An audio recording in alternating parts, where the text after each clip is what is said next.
आज का हमारा जो विषय है वो उच्च शिक्षा की रीढ़ से जुड़ा है, एजुकेशनल एडमिनिस्ट्रेशन यानी शैक्षिक प्रशासन। बिल्कुल।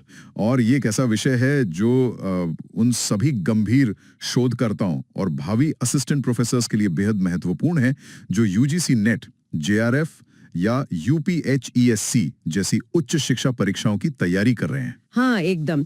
और आज के हमारे इस डीप डाइव का जो मिशन है वो इन भारी भरकम सिद्धांतों और मैनेजमेंट मॉडल्स को सिर्फ रटना नहीं है, बल्कि ये समझना है कि ये सिद्धांत असल में किसी यूनिवर्सिटी या कॉलेज के इकोसिस्टम को चलाते कैसे हैं। सही कहा आपने। मतलब अगर हम इन कंसेप्ट्स को असल जिंदगी से जोड़ लें तो परीक्षा में कोई भी सवाल आ जाए आप उसे आसानी से हल कर सकते हैं। तो चलिए सीधे मुद्दे पे आते हैं।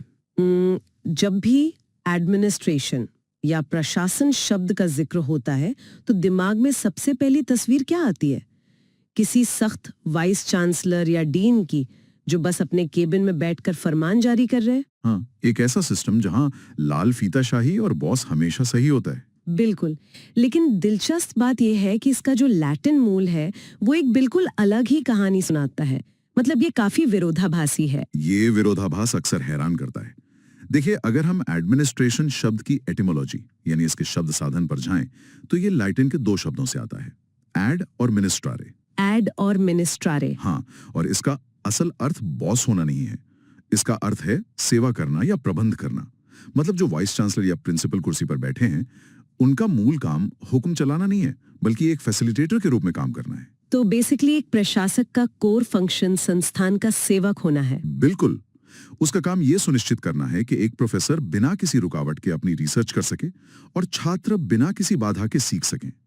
ये कोई टॉप डाउन तानाशाही नहीं है, बल्कि एक सपोर्ट सिस्टम है। लेकिन अगर हम आज के कई संस्थानों को देखें तो ये सेवा करने वाला कॉन्सेप्ट थोड़ा किताबी लगता है। व्यवहार में तो प्रशासक के पास ही सारी पावर होती है। वो तो है। खैर, अगर हम इसे थोड़ा और एकेडमिक नजरिए से डिफाइन करें, जो कि परीक्षाओं के लिए बहुत जरूरी है, तो ग्रेहम बाल्फोर का एक बहुत ही क्लासिक स्टेटमेंट है। हाँ, बाल्फोर की परिभाषा बहुत पूछी जाती है। वे कहते हैं कि शैक्षिक प्रशासन का मतलब है सही छात्रों को सही शिक्षकों द्वारा सही शिक्षा उपलब्ध कराना। ये सुनने में एक बहुत ही परफेक्ट सिनेरियो लगता है। देखिए, बाल्फोर का ये जो नजरिया है ना, ये एजुकेशन के कोर पर्पस को सामने रखता है। इसे एक त्रिकोण की तरह देखिए। अगर आपके पास बेहतरीन फैकल्टी है, मॉडर्न सिलेबस है, लेकिन जो छात्र उस कोर्स में एनरोल हुए हैं उनका उस विषय में कोई एप्टीट्यूड ही नहीं है, तो पूरा एडमिनिस्ट्रेटिव स्ट्रक्चर फेल हो जाएगा। एकदम सही। और आज के दौर में जो नई शिक्षा नीति या चॉइस बेस्ड क्रेडिट सिस्टम में मल्टी डिसिप्लिनरी अप्रोच की बात हो रही है, वो कहीं ना कहीं बाल्फोर के इसी सही छात्र को सही शिक्षा वाले विचार का ही विस्तार है। बिल्कुल सही जोड़ा आपने। वहीं दूसरी तरफ सर जोशी स्टैम्प का जो दृष्टिकोण है वो थोड़ा ज्यादा प्रैक्टिकल है। हाँ, स्टैम्प क्या कहते हैं? उनका बस एक सीधा सा कहना है कि एडमिनिस्ट्रेशन बस काम पूरा करने का नाम है।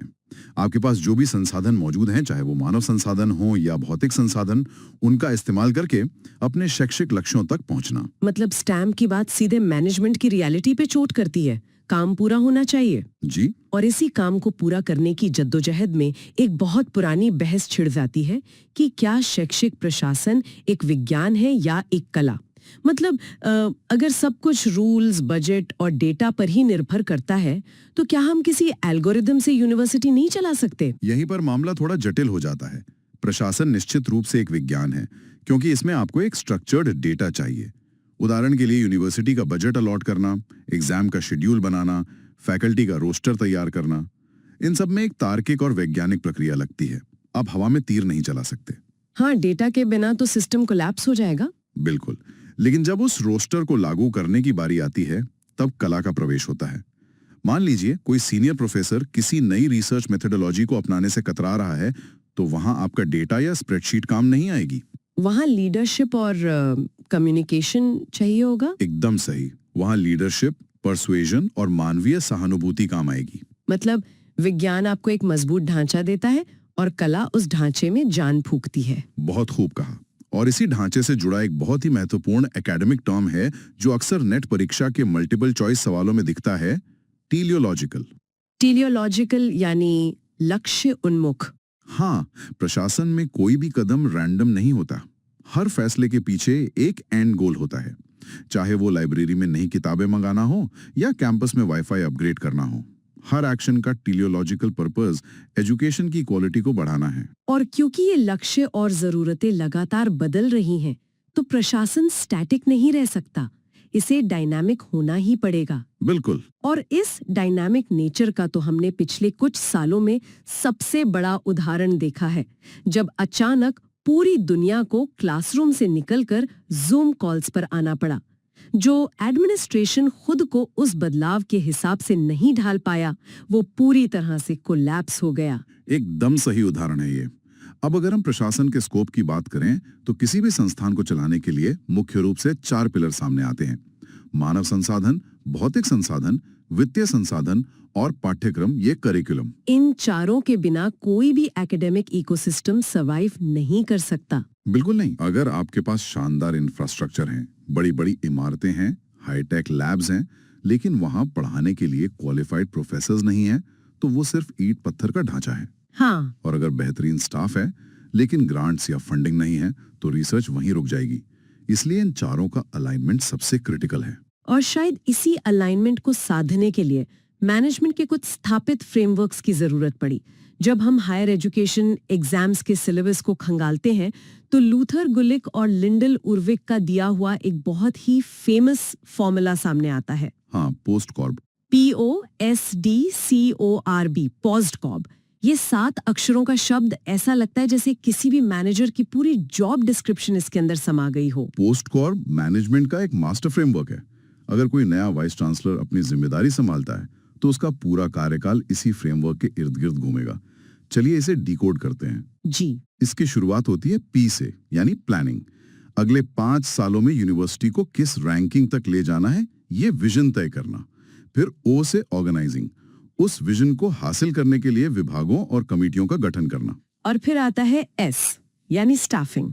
उन विभागों में सही योग्यता वाले लोगों की भर्ती करना। और मुझे लगता है कि ये स्टाफिंग वाला हिस्सा अक्सर बहुत ट्रिकी होता है, क्योंकि हायर एजुकेशन में यहीं सबसे ज्यादा पॉलिटिक्स भी इन्वॉल्व होती है। बेशक, रिक्रूटमेंट हमेशा से एक संवेदनशील मुद्दा रहा है और इसीलिए D यानी डायरेक्टिंग की जरूरत पड़ती है। एक लीडर के तौर पर साफ निर्देश देना और टीम को मोटिवेट करना। इसके बाद आता है CO। ध्यान रहे, ये एक ही टर्म है, कोऑर्डिनेटिंग। एक यूनिवर्सिटी में दर्जनों अलग अलग डिपार्टमेंट होते हैं। फाइनेंस डिपार्टमेंट, एग्जामिनेशन सेल और एकेडमिक डिपार्टमेंट के बीच अगर सही तालमेल नहीं है, तो पूरा सिस्टम क्रैश हो जाएगा। बिल्कुल, जैसे एक साइंस टीचर और लैब असिस्टेंट के बीच तालमेल होना जरूरी है। एकदम सही। इसके बाद R से रिपोर्टिंग, जिसमें ट्रांसपेरेंसी बनाए रखने के लिए सारा रिकॉर्ड रखा जाता है। और अंत में B से बजटिंग, जिसके बिना किसी भी प्लानिंग का कोई वजूद नहीं है। देखा जाए तो पोस्ट कॉप बहुत ही लॉजिकल और स्ट्रक्चर्ड लगता है, लेकिन मैनेजमेंट का सोचने का तरीका हमेशा से इतना बैलेंस नहीं था। बिल्कुल नहीं। अगर हम इतिहास के पन्नों को पलटें, तो शैक्षिक प्रशासन के विकास क्रम को मुख्य रूप से 6 ऐतिहासिक दृष्टिकोणों में बांटा जा सकता है। और इसकी शुरुआत होती है एक ऐसे विचार से जो आज के दौर में शायद बहुत ही कठोर लगे, टेलरिज्म या वैज्ञानिक प्रबंधन। FW टेलर, जब उन्होंने 1911 में ये सिद्धांत दिया, तो वो इंडस्ट्रियल रेवोल्यूशन का चरम था। उनका फोकस सिर्फ और सिर्फ एक्सट्रीम एफिशिएंसी पर था। उन्होंने फैक्ट्रियों में टाइम एंड मोशन स्टडीज की शुरुआत की। टाइम एंड मोशन स्टडीज मतलब वे बाकायदा स्टॉपवॉच लेकर खड़े होते थे? जी हाँ, वे नापते थे कि एक मजदूर को मशीन का एक पुर्जा लगाने में कितने सेकंड लगते हैं और उस समय को कैसे कम किया जा सकता है। उनका मानना था कि काम करने का हमेशा एक सबसे अच्छा तरीका होता है। लेकिन अगर हम इसे एजुकेशन या यूनिवर्सिटी के माहौल में लागू करें, तो ये तो एक डरावना सपना लगता है। आप किसी प्रोफेसर की रिसर्च या किसी छात्र की क्रिएटिविटी को स्टॉपवॉच से कैसे नाप सकते हैं? वही तो। और टेलर का एक और कॉन्सेप्ट था इकोनॉमिक मैन का, यानी आर्थिक मनुष्य जो सिर्फ पैसे के लिए काम करता है। क्या वाकई एजुकेशन सेक्टर में कोई सिर्फ पीस रेट सिस्टम पर काम कर सकता है कि जितने ज्यादा पेपर पब्लिश करोगे उतनी ज्यादा सैलरी मिलेगी? टेलर का यही सबसे बड़ा क्रिटिसिज्म था। उन्होंने इंसान को मशीन का एक एक्सटेंशन मान लिया था। हालांकि अगर आप ध्यान दें तो आज भी कुछ संस्थानों में फैकल्टी की परफॉर्मेंस को बहुत ही मैकेनिकल तरीके से नापने की कोशिश की जाती है, जो कहीं ना कहीं टेलरिज्म का ही एक रूप है और अक्सर फैकल्टी बर्नआउट का कारण बनता है। सही बात है। खैर, टेलर के इस कारखाने वाले नजरिए से बाहर निकलकर प्रशासन के स्ट्रक्चर को एक नया रूप दिया मैक्स वेबर ने। उनका मॉडल था ब्यूरोक्रेसी या नौकरशाही। नौकरशाही। ये एक ऐसा शब्द है जिसे आज हम लगभग एक गाली की तरह इस्तेमाल करते हैं। रेड टेप, फाइलों का ढेर, अंतहीन इंतजार। लेकिन जहां तक मैंने पढ़ा है, जब वेबर ने इसे प्रपोज किया था तो उनका इरादा सिस्टम को करप्ट होने से बचाना था। एकदम सटीक बात कही आपने। हमें 19वीं सदी के अंत और 20वीं सदी की शुरुआत के यूरोप को देखना होगा। उस समय नौकरियां योग्यता के आधार पर नहीं बल्कि भाई भतीजावाद के आधार पर मिलती थी। अगर आप बॉस के रिश्तेदार हैं तो आपको टॉप पोजीशन मिल जाएगी। तो वेबर ने इस सिस्टम को तोड़ने की कोशिश की। जी। वेबर ने इसके खिलाफ एक रैशनल लीगल अथॉरिटी का मॉडल दिया। उन्होंने कहा कि एक स्पष्ट पदानुक्रम होना चाहिए, काम का स्पष्ट बंटवारा होना चाहिए और सबसे अहम बात इम्पर्सनैलिटी यानी अव्यक्तिकता होनी चाहिए। इम्पर्सनैलिटी मतलब नियम सबके लिए बराबर होंगे, चाहे सामने वाला कोई भी हो। भावनाएं या रिश्तेदारी फैसलों को प्रभावित नहीं करेंगी। बिल्कुल। इम्पर्सनैलिटी का मतलब था कि सिस्टम व्यक्ति से बड़ा है, फैसला नियमों से होगा, व्यक्ति की पसंद से नहीं। लेकिन वक्त के साथ यही इम्पर्सनैलिटी एक बीमारी बन गई। वो कैसे? नियमों का पालन इतना सख्त हो गया कि आउटपुट से ज्यादा प्रोसेस पर ध्यान दिया जाने लगा और यहीं से रेड टेप या लाल फीताशाही का जन्म हुआ, जहां एक छोटे से रिसर्च ग्रांट के अप्रूवल के लिए फाइल 10 अलग-अलग टेबलों से होकर गुजरती है। हाँ, ये आज भी कई सरकारी विश्वविद्यालयों की एक बड़ी समस्या है। तो टेलर और वेबर के बाद जो तीसरा बड़ा नाम आता है वो है हेनरी फेयोल का। इन्हें मॉडर्न मैनेजमेंट का पिता भी कहा जाता है। फेयोल का एडमिनिस्ट्रेटिव प्रोसेस मैनेजमेंट कई मायनों में टेलर से अलग था। बहुत अलग था। अगर हम इन दोनों की अप्रोच को कंपेयर करें, जो कि परीक्षाओं में अक्सर पूछा जाता है, तो एक बहुत बड़ा शिफ्ट नजर आता है। फेयोल ने बॉटम अप की जगह टॉप डाउन अप्रोच अपनाई। मतलब टेलर नीचे के कर्मचारियों पर ध्यान देते थे, जबकि फेयोल ने टॉप मैनेजमेंट पर फोकस किया। एकदम सही है। टेलर का सारा फोकस जमीन पर काम करने वाले वर्कर पर था, लेकिन फेयोल का ध्यान इस बात पर था कि वाइस चांसलर, डीन या डायरेक्टर्स क्या करते हैं। उन्होंने टॉप मैनेजमेंट के लिए 14 सिद्धांत दिए, जैसे कि यूनिटी ऑफ कमांड। जी, यूनिटी ऑफ कमांड यानी एक कर्मचारी को सिर्फ एक ही बॉस से आदेश मिलना चाहिए, वरना कंफ्यूजन क्रिएट होगा। फेयोल ने ही सबसे पहले POCCC मॉडल दिया था, प्लानिंग, ऑर्गेनाइजिंग, कमांडिंग, कोऑर्डिनेटिंग और कंट्रोलिंग, जो कि बाद में गुलिक के पोस्ट कॉर्ड का आधार बना। बिल्कुल। तो अब तक की कहानी में टेलर ने इंसान को मशीन बना दिया, वेबर ने नियमों का जाल बुन दिया और फेयोल ने टॉप मैनेजमेंट को सारी पावर दे दी। लेकिन इन सब में जमीन पर काम करने वाले इंसान की जो मनोवैज्ञानिक जरूरतें हैं, उनका तो कहीं जिक्र ही नहीं था।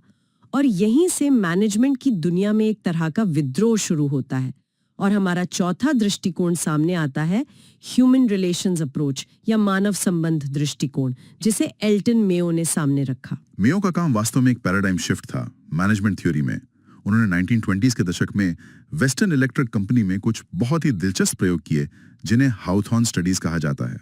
ये हाउथॉर्न स्टडीज बहुत ही रोचक है। जी, वे बस ये जांचना चाहते थे कि अगर हम काम करने की जगह पर रोशनी बढ़ा दें तो क्या कर्मचारियों की प्रोडक्टिविटी बढ़ेगी। उन्होंने ग्रुप के लिए रोशनी बढ़ाई और जैसा कि अपेक्षित था, प्रोडक्टिविटी बढ़ गई। लेकिन इस कहानी में जो ट्विस्ट है वो सबसे मजेदार है। जब उन्होंने रोशनी वापस कम कर दी, तब भी प्रोडक्टिविटी बढ़ती ही रही, है ना? बिल्कुल। और यही हाथॉर्न इफेक्ट की खोज थी। मेयो और उनकी टीम हैरान थे कि ऐसा कैसे हो सकता है।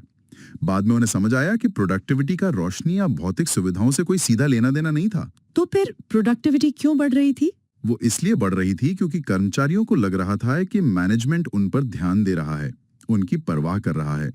जब इंसानों को लगता है कि उनके काम को महत्व दिया जा रहा है, वे खुद को स्पेशल महसूस करते हैं, तो वे अपनी क्षमता से कहीं ज्यादा काम करते हैं। अगर इसे हम एजुकेशन में अप्लाई करें तो ये कंसेप्ट बहुत पावरफुल है। एक कॉलेज का स्टाफ रूम या कैंटीन सिर्फ चाय पीने की जगह नहीं है। वहाँ जो अनौपचारिक रिश्ते बनते हैं, जो इनफॉर्मल नेटवर्क तैयार होता है, वो कई बार ऑफिशियल पदानुक्रम से ज्यादा प्रभावी होता है। एकदम सही कहा आपने। अगर एक हेड ऑफ डिपार्टमेंट अपनी फैकल्टी के साथ अच्छा इंसानी रिश्ता रखता है, उनकी समस्याएं सुनता है, तो वे बिना किसी स्टॉप वॉच के भी बेस्ट रिजल्ट देंगे। तो मेयो ने साबित कर दिया कि कर्मचारी इकोनॉमिक मैन नहीं बल्कि सोशल मैन है। जी, और इसी इंसानी पहलू को थोड़ा और एकेडमिक स्ट्रक्चर देते हुए पीटर ड्रकर ने 1954 में हमारा 5वां दृष्टिकोण दिया, मैनेजमेंट बाय ऑब्जेक्टिव्स, या जिसे हम MBO कहते हैं। MBO, इसका जो कॉन्सेप्ट है जॉइंट गोल सेटिंग, वो मुझे बहुत ही डेमोक्रेटिक लगता है भी। इसमें टॉप मैनेजमेंट से कोई टारगेट थोपा नहीं जाता, बल्कि बॉस और कर्मचारी या प्रिंसिपल और टीचर साथ बैठकर लक्ष्य तय करते हैं। आज के विश्वविद्यालयों में जो फैकल्टी अप्रेजल सिस्टम है, जिसे API स्कोर कहा जाता है, वो काफी हद तक इसी तर्ज पर काम करता है ना? बिल्कुल। साल की शुरुआत में एक प्रोफेसर अपने डीन के साथ बैठकर तय करता है कि वो इस साल कितने रिसर्च पेपर छापेगा या कौन सी नई एकेडमिक जिम्मेदारी लेगा। तो इससे जिम्मेदारी और प्रेरणा दोनों बढ़ती हैं। MBO की ताकत ही यही है कि ये ओनरशिप की भावना पैदा करता है। जब प्रोफेसर खुद अपना लक्ष्य तय कर रहा है तो जवाबदेही अपने आप आ जाती है। लेकिन हाँ, अगर ये सिर्फ एक पेपर वर्क बनकर रह जाए और टारगेट जबरदस्ती थोपे जाने लगे तो MBO फेल भी हो जाता है। सही कहा। और अब हम आते हैं अपने आखिरी और शायद सबसे व्यापक दृष्टिकोण पर, सिस्टम्स अप्रोच या प्रणाली दृष्टिकोण। लुडविग वॉन बर्टलैंड ने इसे दिया था, और दिलचस्प बात यह है कि उन्होंने इसे जीव विज्ञान से प्रेरित होकर दिया था। ये सुनना थोड़ा अजीब लगता है कि बायोलॉजी और एजुकेशनल एडमिनिस्ट्रेशन का क्या कनेक्शन हो सकता है। कनेक्शन बहुत गहरा है। बर्टलान्फी ने कहा कि कोई भी संगठन, जैसे एक यूनिवर्सिटी, एक जीवित प्राणी की तरह है या एक ओपन सिस्टम है। Open system? जी। जिस तरह इंसान का शरीर बाहरी पर्यावरण से हवा और खाना लेता है, उसे प्रोसेस करता है और ऊर्जा पैदा करता है, ठीक उसी तरह यूनिवर्सिटी समाज से इनपुट लेती है। इनपुट जैसे कि छात्र, फंडिंग और इंडस्ट्री की डिमांड्स? बिल्कुल। फिर वो शिक्षण और रिसर्च के जरिए उस इनपुट को प्रोसेस करती है और अंत में आउटपुट के रूप में ग्रेजुएट्स और नई नॉलेज समाज को वापस देती है। और अगर शरीर का एक अंग खराब हो जाए तो पूरा शरीर बीमार पड़ जाता है। एकदम सटीक एनालॉजी है ये। यूनिवर्सिटी के अलग अलग डिपार्टमेंट्स जैसे फिनांस, एग्जामिनेशन, लाइब्रेरी, हॉस्टल, ये सब सिस्टम्स हैं जो आपस में इंटरकनेक्टेड हैं। अगर फाइनेंस डिपार्टमेंट स्कॉलरशिप का पैसा समय पर रिलीज नहीं करता तो रिसर्च लैब का काम रुक जाएगा, जिससे यूनिवर्सिटी का ओवरऑल आउटपुट गिरेगा और अंततः रैंकिंग गिर जाएगी। सिस्टम्स अप्रोच इसी इंटरकनेक्टिवनेस पर जोर देता है। इस अप्रोच में जो सिनर्जी का कॉन्सेप्ट है वो मुझे सबसे ज्यादा अट्रैक्ट करता है। संपूर्ण अपने हिस्सों के योग से बड़ा होता है। The whole is greater than the sum of its parts. मतलब अगर अलग अलग डिपार्टमेंट सिर्फ अपने साइलो में काम ना करके एक साथ मिलकर काम करें तो जो ओवरऑल इम्पैक्ट होगा वो कहीं ज्यादा विशाल होगा। बिल्कुल। सिनर्जी ही एक अच्छे एडमिनिस्ट्रेशन की पहचान है। तो अगर हम इस पूरी चर्चा को समेटें तो ये एवोल्यूशन वाकई बहुत दिलचस्प रहा है। जी। हमने शुरुआत की थी टेलर के उस दौर से जहां इंसान को मशीन का एक पुर्जा माना जाता था जिसे स्टॉपवॉच से कंट्रोल किया जा सके। फिर हम वेबर के स्ट्रिक्ट रूल्स और फेयोल के टॉप डाउन मैनेजमेंट से होते हुए मेयो के ह्यूमन रिलेशंस तक पहुंचे, जिसने इंसानियत को सिस्टम में वापस जगह दी। हाँ। उसके बाद ड्रकर ने मिलकर लक्ष्य तय करना सिखाया और अंत में बर्टलैनेफी ने पूरे संगठन को एक जीवित खुली प्रणाली के रूप में जोड़ दिया। ये तमाम विचार सिर्फ किसी परीक्षा में सही विकल्प चुनने के लिए नहीं है, बल्कि ये हमें सोचने का एक लेंस देते हैं कि हमारे संस्थान असल में कैसे धड़कते हैं। बिल्कुल सही। ये थ्योरीज आज भी हमारे क्लासरूम्स और बोर्ड रूम्स में जिंदा हैं। अब इस चर्चा को खत्म करने से पहले एक ऐसे सवाल पर लाके छोड़ते हैं जो इन तमाम सिद्धांतों के सामने एक नई चुनौती खड़ी कर रहा है। आज AI और डेटा एनालिटिक्स का दौर है। विश्वविद्यालयों के प्रशासन में भी एल्गोरिथम और मशीन लर्निंग का दखल लगातार बढ़ रहा है। रूटीन काम, डेटा एनालिसिस और यहाँ तक कि कुछ एकेडमिक फैसले भी AI के जरिए होने लगे हैं। ये एक बहुत बड़ा शिफ्ट है। तो सोचने वाली बात यह है कि क्या भविष्य में हम फिर से एक नए किस्म के टेलरिज्म की तरफ बढ़ रहे हैं, जहां इंसानों के बजाय AI हमारी एफिशिएंसी को सेकंड दर सेकंड नापेगा। ये तो डरने वाली बात है। हाँ, सिस्टम्स अप्रोच हमें बताती है कि सब कुछ आपस में जुड़ा है और मेयो ने साबित किया था कि लोगों को स्पेशल महसूस कराना जरूरी है। लेकिन क्या कोई AI ड्रिवन एडमिनिस्ट्रेशन एक फैकल्टी मेंबर के अंदर वो हथौड़ इफेक्ट पैदा कर पाएगा? क्या कोई मशीन किसी इंसान की सामाजिक और मनोवैज्ञानिक जरूरतों को समझकर उसे मोटिवेट कर सकती है, या हम फिर से सिर्फ डेटा पॉइंट्स और एफिशिएंसी मैट्रिक्स के जाल में उलझ जाएंगे? ये एक बहुत ही गहरा सवाल है और ये एक ऐसा द्वंद्व है जो आने वाले समय में शैक्षिक प्रशासन की दिशा तय करेगा। जो भी इस चर्चा को सुन रहे हैं वे इसके बारे में जरूर सोचें। आज के हमारे इस डीप डाइव में बस इतना ही। शिक्षा प्रशासन की दुनिया में अगर हम देखें तो एक बहुत बड़ा बदलाव आया है। पहले जहां डंडे के जोर पर काम करवाया जाता था, वहीं अब मनोवैज्ञानिक तरीकों और कॉर्पोरेट रणनीतियों का इस्तेमाल होता है। बिल्कुल। और आज की इस गहन चर्चा में, या जिसे हम डीप डाइव कहते हैं, हम इसी दिलचस्प सफर का विश्लेषण करने वाले हैं। हाँ, हमारे पास स्रोत सामग्री के रूप में उच्च शिक्षा परीक्षाओं, विशेषकर यूजीसी नेट और असिस्टेंट प्रोफेसर एग्जाम से जुड़े कुछ बेहद महत्वपूर्ण और विस्तृत नोट्स हैं। सही कहा। हमारा मिशन आज ये समझना है कि आज के समय में स्कूल या कॉलेज का प्रशासन असल में कैसे काम करता है, कर्मचारियों को कैसे प्रेरित किया जाता है और निर्णय लेने की आधुनिक प्रक्रियाएं क्या हैं। और ये सिर्फ किताबी बातें नहीं है, ये समझना बहुत जरूरी है कि कोई भी संस्थान सफलता से कैसे चलता है। तो चलें सीधे हमारे पहले विषय पर आते हैं। जी, जो हमारा पहला हिस्सा है वो एक प्रतिमान विस्थापन यानी पैराडाइम शिफ्ट की बात करता है। 1947 के पहले और बाद का प्रशासन, राइट? एग्जैक्टली। देखिए, 1947 से पहले जो ब्रिटिश काल का प्रशासन था वो पूरी तरह से निरंकुश या हम कहें कि ऑटोक्रेटिक और केंद्रीकृत था। मतलब सारा पावर ऊपर बैठा हुआ कोई एक अधिकारी कंट्रोल कर रहा था। हाँ, सारा ध्यान सिर्फ निरीक्षण यानी इंस्पेक्शन पर होता था। उनका मकसद सिर्फ गलतियां निकालना और अपनी पुरानी व्यवस्था को किसी भी तरह बनाए रखना था। एक तरह से डरा कर रखना ताकि कोई आवाज ना उठाए। बिल्कुल। लेकिन 1947 में आजादी के बाद इसमें एक बहुत गहरा बदलाव आया। इसमें लोकतांत्रिक मूल्यों का समावेश हुआ। मतलब डेमोक्रेटिक वैल्यूज। जी, अब फोकस गलतियां निकालने पर नहीं बल्कि शिक्षकों के विकास पर है। यूजीसी नेट के पेपर में कई बार इस शिफ्ट पर असर्शन रीजन वाले सवाल बनते हैं। हाँ, मैंने भी देखा है। और हमारे नोट्स में आधुनिक प्रशासन की 3 प्रमुख विशेषताएं बताई गई हैं। हाँ, पहली है कि ये लोकतांत्रिक और सहभागी है, यानी डेमोक्रेटिक और पार्टिसिपेटरी। हाँ, मतलब अब नीतियां एक बंद कमरे में नहीं बनती, शिक्षकों, माता पिता की आवाज भी सुनी जाती है। जैसे स्कूलों में एसएमसी होती हैं, स्कूल मैनेजमेंट कमेटीज। बिल्कुल। तो वे मिलकर तय करते हैं। और दूसरी विशेषता है विकेंद्रीकरण, डिसेंट्रलाइजेशन। ये बहुत महत्वपूर्ण पॉइंट है। ताकत अब राजधानियों से हटकर स्थानीय स्तर पर आ गई है। जैसे जिला बोर्ड या डाइट। हाँ, district institute of education and training. अब एक जिले की जरूरतें वहीं के लोग तय करते हैं, दिल्ली या लखनऊ में बैठे लोग नहीं। ग्राम पंचायतों को भी अधिकार मिले हैं। और तीसरी विशेषता जो मुझे सबसे दिलचस्प लगी वो है मानवतावादी दृष्टिकोण, ह्यूमनिस्टिक अप्रोच। पहले कर्मचारियों को बस एक मशीन का पुर्जा समझा जाता था, लेकिन अब उन्हें ऐसे इंसान माना जाता है जिनकी अपनी मनोवैज्ञानिक जरूरतें हैं। बिल्कुल सही बात है। और जब हम मनोवैज्ञानिक जरूरतों की बात करते हैं तो मैस्लो का नाम आना तो तय है। एग्जैक्टली।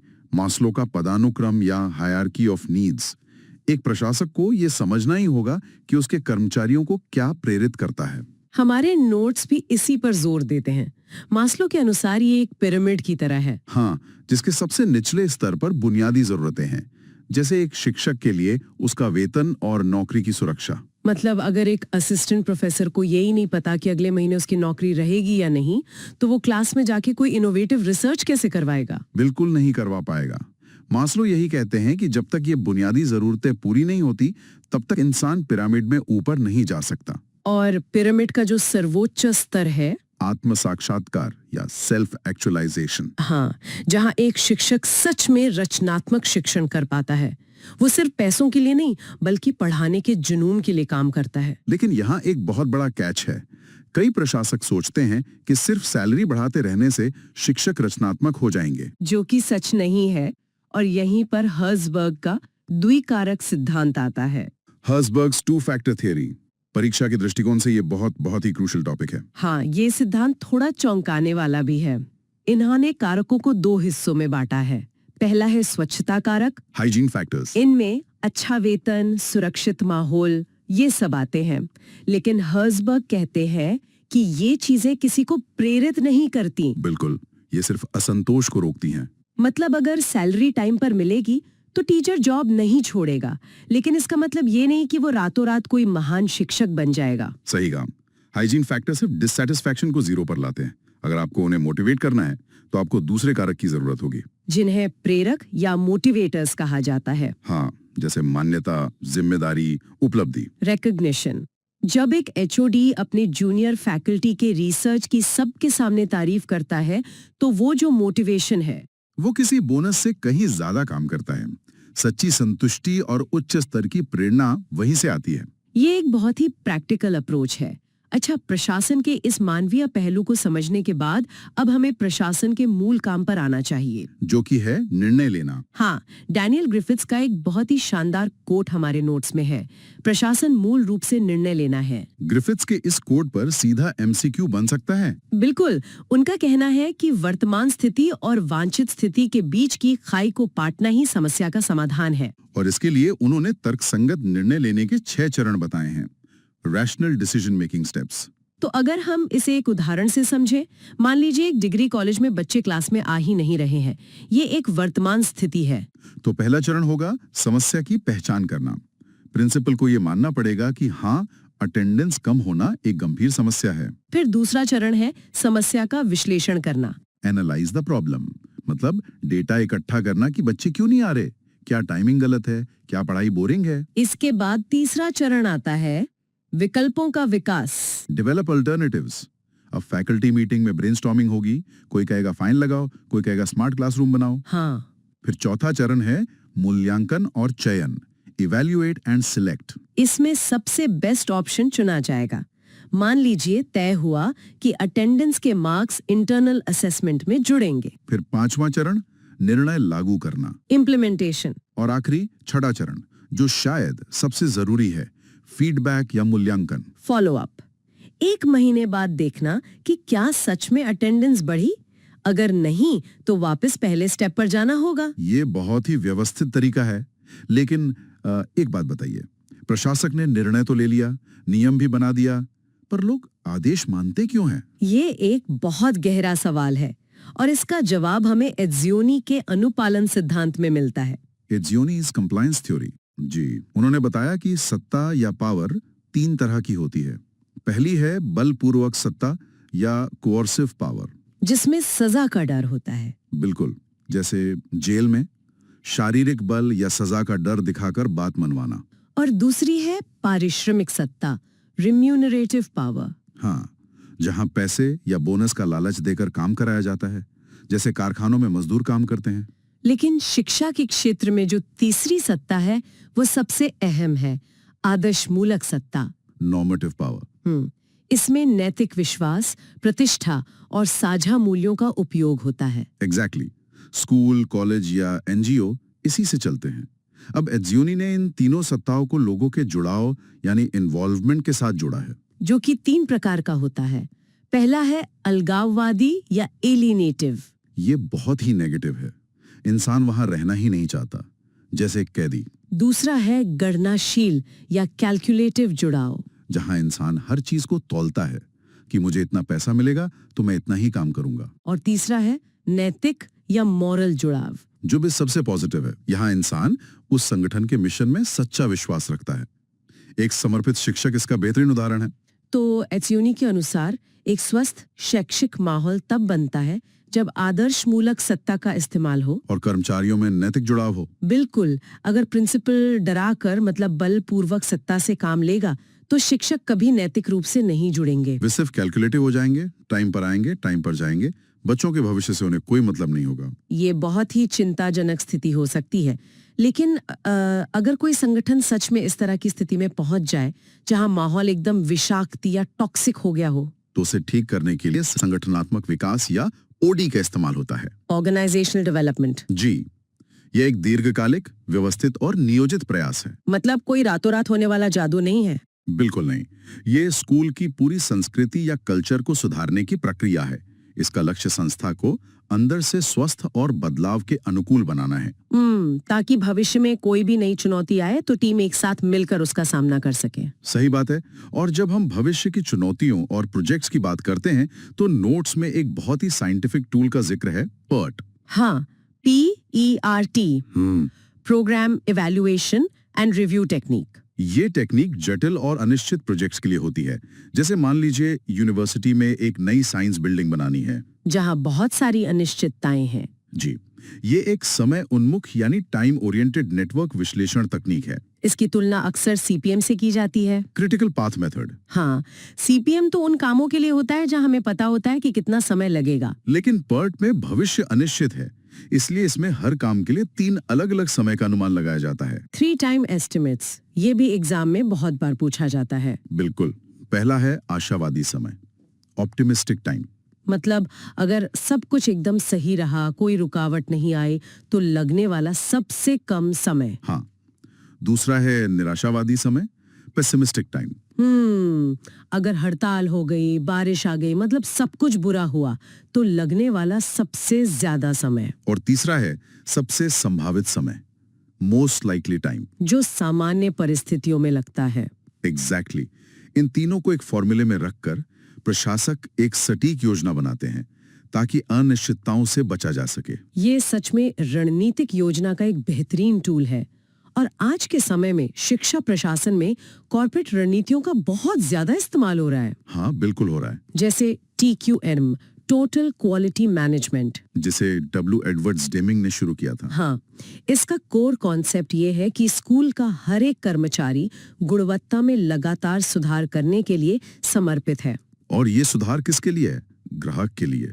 शिक्षा के क्षेत्र में हमारे ग्राहक कौन हैं? हमारे छात्र, उनके माता पिता और समाज। बिल्कुल। TQM कहता है कि हर किसी की जिम्मेदारी है कि वो इस ग्राहक को संतुष्ट करे। एक और बहुत ही पॉपुलर कॉर्पोरेट टूल है SWOT विश्लेषण। SWOT। हाँ, एक रणनीतिक योजना उपकरण। जहां S का मतलब है स्ट्रेंथ्स या ताकत, W का मतलब वीकनेस या कमजोरी, O से अपॉर्चुनिटीज यानी अवसर और T से थ्रेट्स यानी खतरे। यह किसी भी नए कोर्स या पॉलिसी को लागू करने से पहले का एक बहुत जरूरी स्टेप बन गया है आजकल। और इन सब रणनीतियों को तेजी से लागू करने के लिए जो सबसे बड़ा बदलाव आया है वो है E-गवर्नेंस। डिजिटल उपकरणों का उपयोग। हाँ, प्रशासन को कागज रहित, पारदर्शी और तेज बनाना। इसके तो हम रोजमर्रा में कई उदाहरण देखते हैं, जैसे Diksha portal. Digital infrastructure for knowledge sharing. जी, ये ज्ञान साझा करने के लिए एक बहुत बड़ा डिजिटल ढांचा है। और एक है UDICE plus, unified district information system for education. हाँ, ये एक एकीकृत जिला सूचना प्रणाली है। मतलब पूरे देश के स्कूलों का डेटा एक ही जगह पे। कितने बच्चे हैं, क्या इंफ्रास्ट्रक्चर है, सब कुछ। और E-गवर्नेंस में एक चीज जिसने सबसे ज्यादा इम्पैक्ट डाला है, बायोमेट्रिक उपस्थिति। बिल्कुल। शिक्षकों और कर्मचारियों की जवाबदेही या अकाउंटेबिलिटी सुनिश्चित करने के लिए ये बहुत जरूरी हो गया था। कोई भी अब प्रॉक्सी अटेंडेंस नहीं लगा सकता। पारदर्शी सिस्टम बन गया है। तो अगर हम इस पूरी चर्चा को समेटें जी, तो ये साफ है कि आधुनिक शिक्षा प्रशासन अब सिर्फ आदेश देने या गलतियां निकालने का नाम नहीं है। बिल्कुल नहीं। ये मानव मनोविज्ञान को समझने, शिक्षकों को प्रेरित करने, तार्किक निर्णय लेने और डिजिटल तकनीक को अपनाने का एक जटिल लेकिन सुंदर मिश्रण है। हमने देखा कि कैसे मास्लो और हर्ट्जबर्ग मानवीय जरूरतों की बात करते हैं और वहीं E-गवर्नेंस तकनीक की। मेरे मन में एक विचार आ रहा है। क्या? देखिए, एक तरफ आधुनिक प्रशासन मानवीय संवेदनाओं, आत्म साक्षात्कार और नैतिक जुड़ाव पर इतना जोर देता है, जो हमने एचसियोनी और मास्लो के सिद्धांतों में देखा। बिल्कुल। वहीं दूसरी तरफ E-गवर्नेंस और बायोमेट्रिक जैसी तकनीकें कहीं ना कहीं इंसानों को सिर्फ डेटा और नंबरों में बदल रही हैं। ये बहुत ही वैलिड पॉइंट है। तो क्या भविष्य के शिक्षा प्रशासन में मशीनी पारदर्शिता इंसानी भरोसे और सहानुभूति को पूरी तरह से खत्म कर देगी? ये सच में एक बहुत बड़ा विरोधाभास है। हाँ, और ये एक ऐसा सवाल है जिस पर हम सभी को, खासकर शिक्षा के क्षेत्र से जुड़े हर व्यक्ति को गहराई से सोचने की जरूरत है। आज की इस विस्तृत चर्चा में बस इतना ही। इस महत्वपूर्ण विषय पर जुड़ने के लिए धन्यवाद। जल्द ही एक नए विषय के साथ फिर मिलेंगे। नमस्कार। श्रोताओं और जानकारियों के इस नए गहन विश्लेषण यानी हमारी आज की इस डीप डाइव में सभी श्रोताओं का स्वागत है। आज हमारे पास जो स्रोत हैं वो एक ऐसे विषय पर रोशनी डालते हैं जिसे हम रोजमर्रा की जिंदगी में महसूस तो करते हैं, लेकिन शायद उसके पीछे के विज्ञान को नहीं समझते। हम बात कर रहे हैं शैक्षिक प्रशासन यानी एजुकेशनल एडमिनिस्ट्रेशन की, और विशेष रूप से नेतृत्व यानी लीडरशिप और शैक्षिक नियोजन जिसे हम एजुकेशनल प्लानिंग कहते हैं।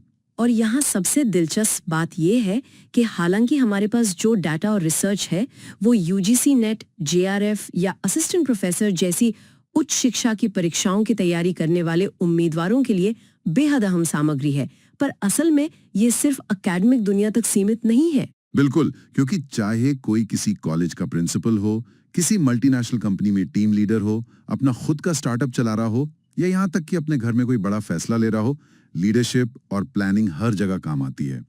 अक्सर लोग इन भारी भरकम एकेडमिक सिद्धांतों को देखकर घबरा जाते हैं, लेकिन आज हमारा मकसद यही है कि इन कॉन्सेप्ट्स को रटने की बजाय इनके पीछे की कहानी और लॉजिक को समझा जाए। हाँ, और श्रोताओं को एक ऐसी समझ दी जाए जो उन्हें परीक्षा के साथ साथ असली जिंदगी में भी मदद करे। तो चलिए इस दिलचस्प विषय की गहराइयों में उतरते हैं। स्रोत सामग्री की शुरुआत एक बहुत ही क्लासिक बहस से होती है, मैनेजर बनाम लीडर। मैं हमेशा सोचता था कि ये दोनों शब्द एक ही सिक्के के दो पहलू हैं। क्या वाकई इनमें कोई बड़ा फर्क है? ये एक बहुत ही आम गलतफहमी है। बाहर से देखने पर दोनों एक जैसे लगते हैं क्योंकि दोनों ही लोगों से काम करवा रहे होते हैं, लेकिन उनके काम करवाने के तरीके में जमीन आसमान का अंतर है। हमारे स्रोत स्पष्ट करते हैं कि एक मैनेजर अपनी ताकत अपनी कुर्सी या अपने पद से लेता है। इसे अथॉरिटी कहते हैं। मतलब अगर कोई मैनेजर है तो लोग उसकी बात इसलिए सुन रहे हैं क्योंकि उसकी नेम प्लेट पर मैनेजर लिखा है। वो डर या मजबूरी में बात मान रहे हैं क्योंकि बॉस उनकी सैलरी रोक सकता है या उन्हें नौकरी से निकाल सकता है। एकदम सही कहा। इसके ठीक उलट एक लीडर अपनी ताकत अपने अनुयायियों यानी फॉलोअर्स के प्रभाव या इन्फ्लुएंस से हासिल करता है। लोग एक लीडर की बात इसलिए नहीं सुनते क्योंकि उन्हें सुननी पड़ती है, बल्कि इसलिए सुनते हैं क्योंकि वो सुनना चाहते हैं, वो उस इंसान पर भरोसा करते हैं। तो ये पढ़ के बारे में नहीं बल्कि असर के बारे में है। यहाँ सामग्री में चेस्टर बार्नार्ड नाम के एक विद्वान की परिभाषा का जिक्र है। ये थोड़ी एकेडमिक लगती है लेकिन इसका अर्थ गहरा है। वो कहते हैं कि नेतृत्व व्यक्तियों के व्यवहार की वो गुणवत्ता है जिसके द्वारा वो लोगों या उनकी गतिविधियों का संगठनात्मक प्रयासों में मार्गदर्शन करते हैं। अगर हम इस परिभाषा को डिकोड करें, देखिए बार्नार्ड असल में कह रहे हैं कि लीडरशिप कोई टाइटल नहीं है, ये एक व्यवहार है और इसी से नेतृत्व के 3 बहुत ही बुनियादी गुण निकल कर आते हैं। पहला, ये पारस्परिक या इंटरपर्सनल है। जाहिर है कोई अकेले एक बंद कमरे में बैठकर तो लीडर नहीं बन सकता, पीछे चलने वाला कोई तो होना चाहिए। करती है कि उस समय हालात क्या हैं। और तीसरा, ये हमेशा किसी लक्ष्य की ओर निर्देशित या गोल ओरिएंटेड होता है। बिना किसी मंजिल के सिर्फ भीड़ के आगे चलना लीडरशिप नहीं है, वो तो सिर्फ टहलना हुआ। हाँ बिल्कुल। और जो दूसरा पॉइंट हमने बताया, परिस्थिति वाली बात, वो बहुत दिलचस्प है क्योंकि हालात हमेशा एक जैसे नहीं होते। इसीलिए शायद नेतृत्व की अलग अलग शैलियां या स्टाइल्स विकसित हुई हैं। स्रोतों में 3 क्लासिक शैलियों का जिक्र है। पहली है निरंकुश या ऑटोक्रेटिक शैली। अब निरंकुश शब्द सुनते ही दिमाग में किसी तानाशाह की छवि बनती है जो बस आदेश देता है और किसी की नहीं सुनता। क्या ये तरीका आज के दौर में वाकई काम करता है? आमतौर पर ये टीम के मनोबल को खत्म कर देता है क्योंकि इसमें सिर्फ वन वे कम्युनिकेशन होता है। ऊपर से आदेश आता है और नीचे वालों को बस उसका पालन करना होता है। कोई फीडबैक नहीं, कोई चर्चा नहीं। लेकिन यहाँ एक बड़ा लेकिन है, ये शैली हमेशा बुरी नहीं होती। अच्छा, ऐसा कौन सा परिदृश्य है जहां एक तानाशाह बॉस होना अच्छी बात हो सकती है? आपातकाल या इमरजेंसी की स्थिति। कल्पना कीजिए कि एक बिल्डिंग में आग लगी है। क्या उस वक्त एक लीडर अपनी टीम के साथ मीटिंग रूम में बैठकर वोटिंग कराएगी कि दोस्तों क्या विचार है, हमें कौन सी खिड़की से कूदना चाहिए? नहीं, बिल्कुल नहीं। वहां तो बस एक तेज आवाज चाहिए जो कहे कि सब लोग उस दरवाजे से बाहर निकलो अभी। ठीक यही बात है।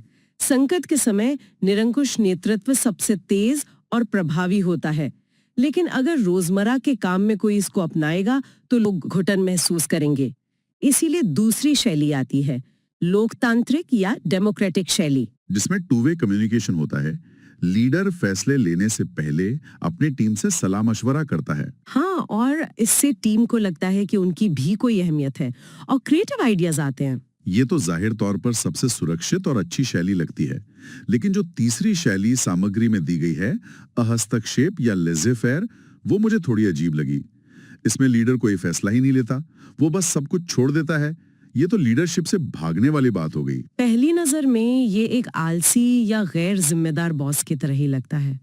लेज़े फेयर एक फ्रांसीसी शब्द है जिसका मतलब है उन्हें करने दो। यहाँ लीडर पूरी आजादी दे देता है। आम स्थितियों में ये शैली पूरी तरह से फ्लॉप हो जाती है क्योंकि बिना दिशा की टीम बिखर जाती है। लेकिन इसका एक बहुत ही शानदार अपवाद या एक्सेप्शन है। और वो अपवाद क्या है? क्योंकि मुझे समझ नहीं आ रहा है कि कोई भी कंपनी ऐसे लीडर को क्यों बर्दाश्त करेगी। ये तब काम करता है जब टीम में अत्यधिक कुशल विशेषज्ञ या हाईली स्किल्ड एक्सपर्ट्स हों। मान लीजिए कि कोई आईएसआरओ या नासा में सीनियर वैज्ञानिकों की एक टीम को लीड कर रहा है। वो सभी अपने क्षेत्र के धुरंधर हैं। ओह, समझ गया। अगर वहां जाकर कोई उन्हें हर छोटी बात बताने लगेगा कि काम कैसे करना है, तो वो चिढ़ जाएंगे। बिल्कुल, वहां एक लीडर का काम सिर्फ उन्हें बजट, उपकरण और संसाधन देना है और फिर उनके रास्ते से हट जाना है। ये एक बहुत ही बेहतरीन नजरिया है। मतलब अगर जीनियसों की टीम है तो सबसे अच्छा नेतृत्व यही है कि उनके काम में टांग ना अड़ाई जाए। सही कहा। और इन क्लासिक शैलियों से आगे बढ़ते हुए स्रोत हमें आधुनिक नेतृत्व की दुनिया में ले जाते हैं, जहां बर्न्स और बास का काम बहुत मशहूर है। हाँ, बर्न्स और बास, उन्होंने दो बहुत ही भारी शब्द दिए हैं, ट्रांजैक्शनल और ट्रांसफॉर्मेशनल। मुझे ट्रांजैक्शनल सुनकर ऐसा लगता है जैसे बैंक में कोई लेन देन हो रहा हो। और ये ठीक वैसा ही है। ट्रांजैक्शनल लीडरशिप पूरी तरह से कुछ के बदले कुछ यानी क्विड प्रो क्वो के सिद्धांत पर चलती है। बॉस कहता है कि मेरा टारगेट पूरा करो, मैं बोनस दूंगी, अगर गलती की तो नौकरी से निकाल दूंगी। ये पूरी तरह से इनाम और सजा पर आधारित है। तो इसमें गलत क्या है? ज्यादातर कॉर्पोरेट दुनिया इसी तरह तो चलती है। लोग काम करते हैं, उन्हें सैलरी मिलती है। इसमें कुछ भी गलत नहीं है, लेकिन ये सिर्फ यथास्थिति या स्टेटस को बनाए रखता है। ये रोजमर्रा के काम निपटाने के लिए ठीक है, लेकिन ये लोगों को कुछ महान करने के लिए प्रेरित नहीं करता। यहीं पर ट्रांसफॉर्मेशनल या रूपांतरणकारी शैली आती है, जो बस काम नहीं करवाते बल्कि लोगों का नजरिया बदल देते हैं। वो एक बहुत बड़े ग्रैंड विजन से प्रेरित होते हैं और अपने करिश्मे से लोगों के अंदर एक आग पैदा कर देते हैं। यहाँ मुझे स्रोत में दिए गए डॉक्टर एपीजे अब्दुल कलाम के उदाहरण की याद आती है। जब वो आईएसआरओ या डीआरडीओ में थे या जब वो राष्ट्रपति बने, तो लोग सिर्फ अपनी ड्यूटी पूरी करने के लिए उनके साथ काम नहीं कर रहे थे, वो उनके विजन का हिस्सा बनना चाहते थे। कलाम साहब ने सिर्फ संस्थानों को मैनेज नहीं किया, उन्होंने लोगों की सोच को ट्रांसफॉर्म कर दिया। सही कहा। ट्रांसफॉर्मेशनल लीडर्स लोगों को यह एहसास कराते हैं कि वो सिर्फ ईंटें नहीं जोड़ रहे हैं, बल्कि एक भव्य महल बना रहे हैं। अब इन सब के बीच एक और बहुत पुरानी और दिलचस्प मनोवैज्ञानिक बहस आती है, जिसका उल्लेख स्रोतों में है। क्या ये जो महान लीडर्स होते हैं, ये जन्म से ही ऐसे होते हैं या फिर इन्हें ट्रेनिंग देकर बनाया जा सकता है? पुराने समय में यही माना जाता था, लेकिन जैसे जैसे मनोविज्ञान और प्रबंधन विज्ञान आगे बढ़ा, व्यवहार सिद्धांत यानी बिहेवियरल थ्योरी सामने आए। उन्होंने इस पुरानी धारणा को नकार दिया। उनका तर्क था कि इस बात से कोई मतलब नहीं है कि कोई जन्म से क्या है, मतलब इस बात से है कि वो वास्तव में क्या करता है। तो इसका अर्थ ये हुआ कि कोई भी सही व्यवहार सीखकर एक अच्छा लीडर बन सकता है। व्यवहार सिद्धांत में मुख्य रूप से दो आयामों पर ध्यान दिया गया है। पहला, काम या टास्क पर कितना ध्यान दिया जा रहा है, और दूसरा, लोगों यानी पीपल पर कितना ध्यान दिया जा रहा है। और इन्हीं पैमाने का काम और लोगों को मिलाकर नेतृत्व के इतिहास का सबसे मशहूर मॉडल तैयार हुआ, ब्लेक और मॉर्टन का प्रबंधकीय ग्रिड यानी मैनेजरियल ग्रिड। इसे समझना बहुत आसान और मजेदार है। चलिए इसे विजुअलाइज करते हैं। मान लीजिए सामने एक ग्राफ है। नीचे वाली लाइन यानी एक्स एक्सिस ये दिखाती है कि लीडर को उत्पादन या काम की कितनी चिंता है, 1 से 9 तक, और खड़ी लाइन यानी वाई एक्सिस दिखाती है कि उसे लोगों की कितनी चिंता है, ये भी 1 से 9 तक। एकदम सही। अब इस ग्रिड पर कुछ दिलचस्प पॉइंट्स या कोऑर्डिनेट्स बनते हैं। सबसे पहला है 1,1। इसे दरिद्र या इम्पोवरिश्ड शैली कहा गया है। जरा सोचिए, ये लीडर कैसा होगा? एक काम के लिए और एक लोगों के लिए। इसका मतलब है कि इस बॉस को ना तो काम पूरा होने की परवाह है और ना ही इस बात की परवाह है कि उसकी टीम ठीक है या नहीं। ये तो किसी भी संगठन के लिए एक बुरा सपना है। वो बस कुर्सी पर बैठा है और शायद रिटायरमेंट का इंतजार कर रहा है। सही पकड़ा। अब ग्राफ के दूसरे कोने पर चलते हैं, 1,9। इसे कंट्री क्लब शैली कहते हैं। कंट्री क्लब नाम ही सब कुछ बयान कर देता है। काम की चिंता 1, लेकिन लोगों की चिंता 9। ऐसे बॉस अक्सर देखे जाते हैं जो हर शुक्रवार को पिज्जा पार्टी देते हैं, सबके जन्मदिन याद रखते हैं, कॉफी ब्रेक 2-2 घंटे चलते हैं, हर कोई बहुत खुश है। लेकिन असल में कोई काम नहीं हो रहा है। और फिर आता है 9,1 यानी तानाशाही या डिक्टेटोरियल शैली। यहाँ काम की चिंता 9 है, लेकिन लोगों की चिंता सिर्फ 1 है। ये वो बॉस है जिसके लिए लोग सिर्फ एक मशीन के पुर्जे हैं। उसे बस रात 12 बजे तक रिपोर्ट चाहिए, चाहे किसी को बुखार हो या घर में कोई समस्या हो। नतीजे ही सब कुछ है। इसके बीच में एक 5,5 का रास्ता भी है, जिसे मध्यम मार्ग या मिडल ऑफ द रोड कहते हैं, जहां लीडर काम और लोगों के बीच एक औसत संतुलन बनाने की कोशिश करता है।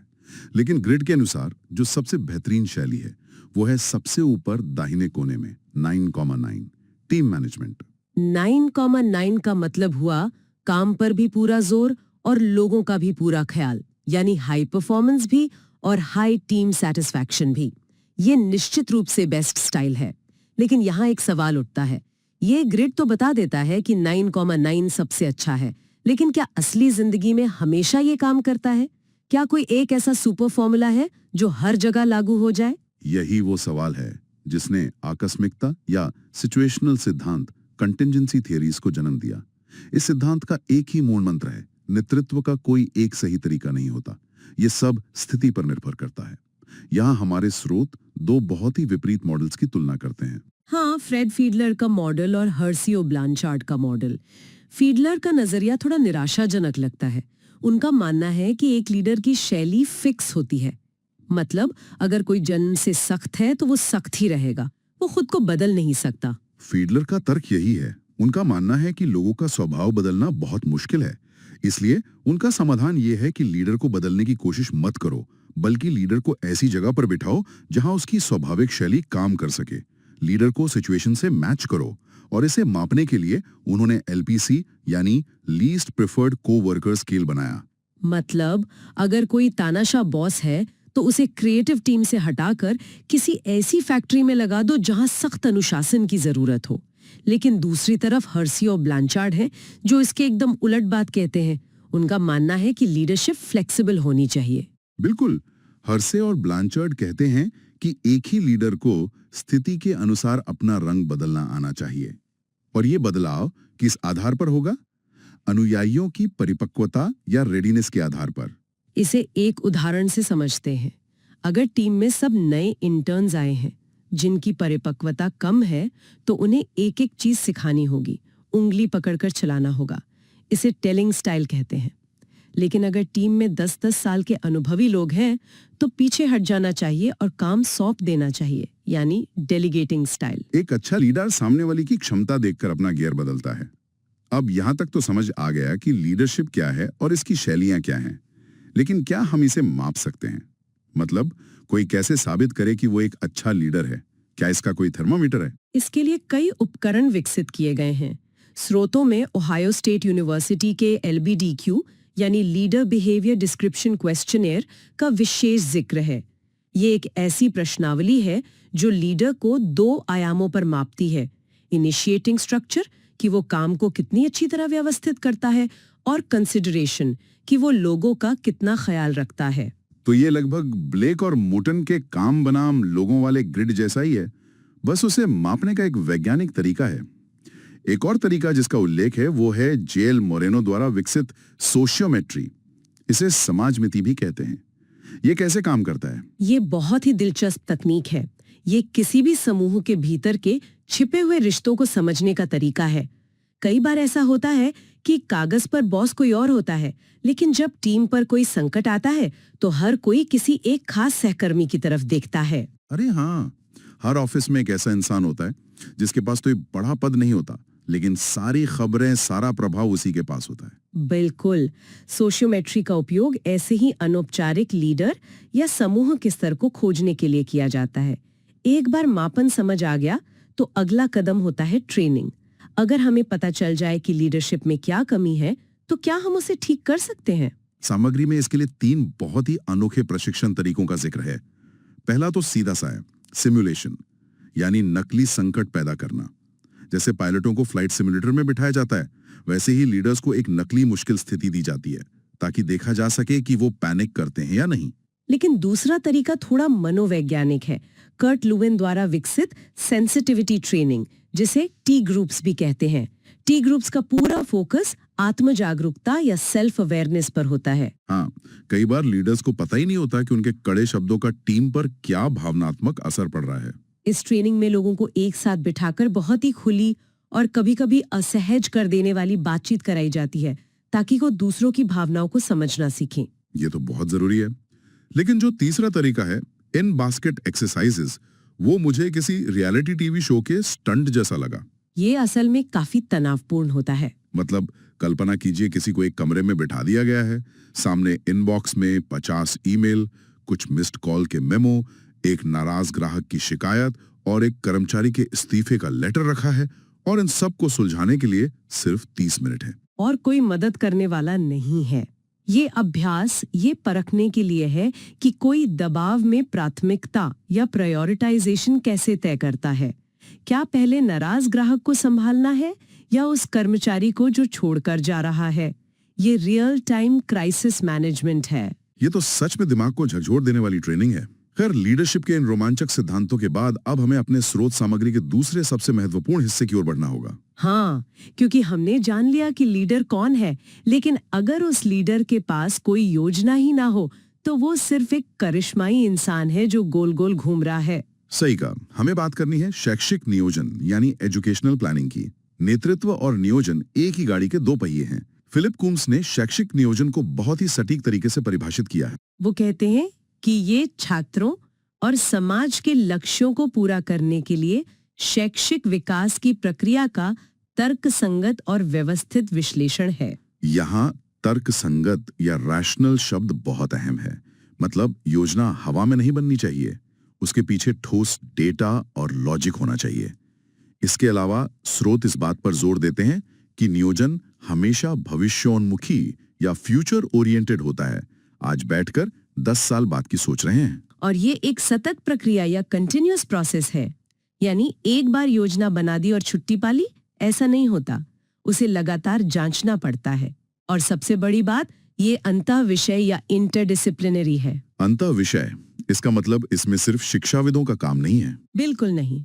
अगर पूरे राज्य या देश के लिए शिक्षा की योजना बनानी है तो अर्थशास्त्रियों से पूछना होगा कि बजट कितना है, समाजशास्त्रियों से पूछना होगा कि समाज की जरूरतें क्या हैं, जनसंख्या की या डेमोग्राफिक्स के जानकारों से पूछना होगा कि अगले 5 साल में कितने बच्चे स्कूल जाने की उम्र के होंगे।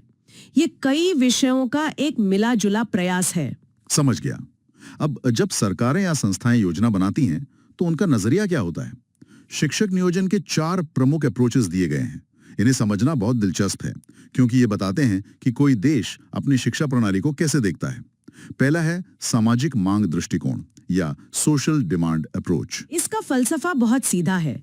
शिक्षा एक बुनियादी मानवाधिकार है। अगर जनता कह रही है कि हमें स्कूल और कॉलेज चाहिए तो सरकार का काम है वो उपलब्ध कराना।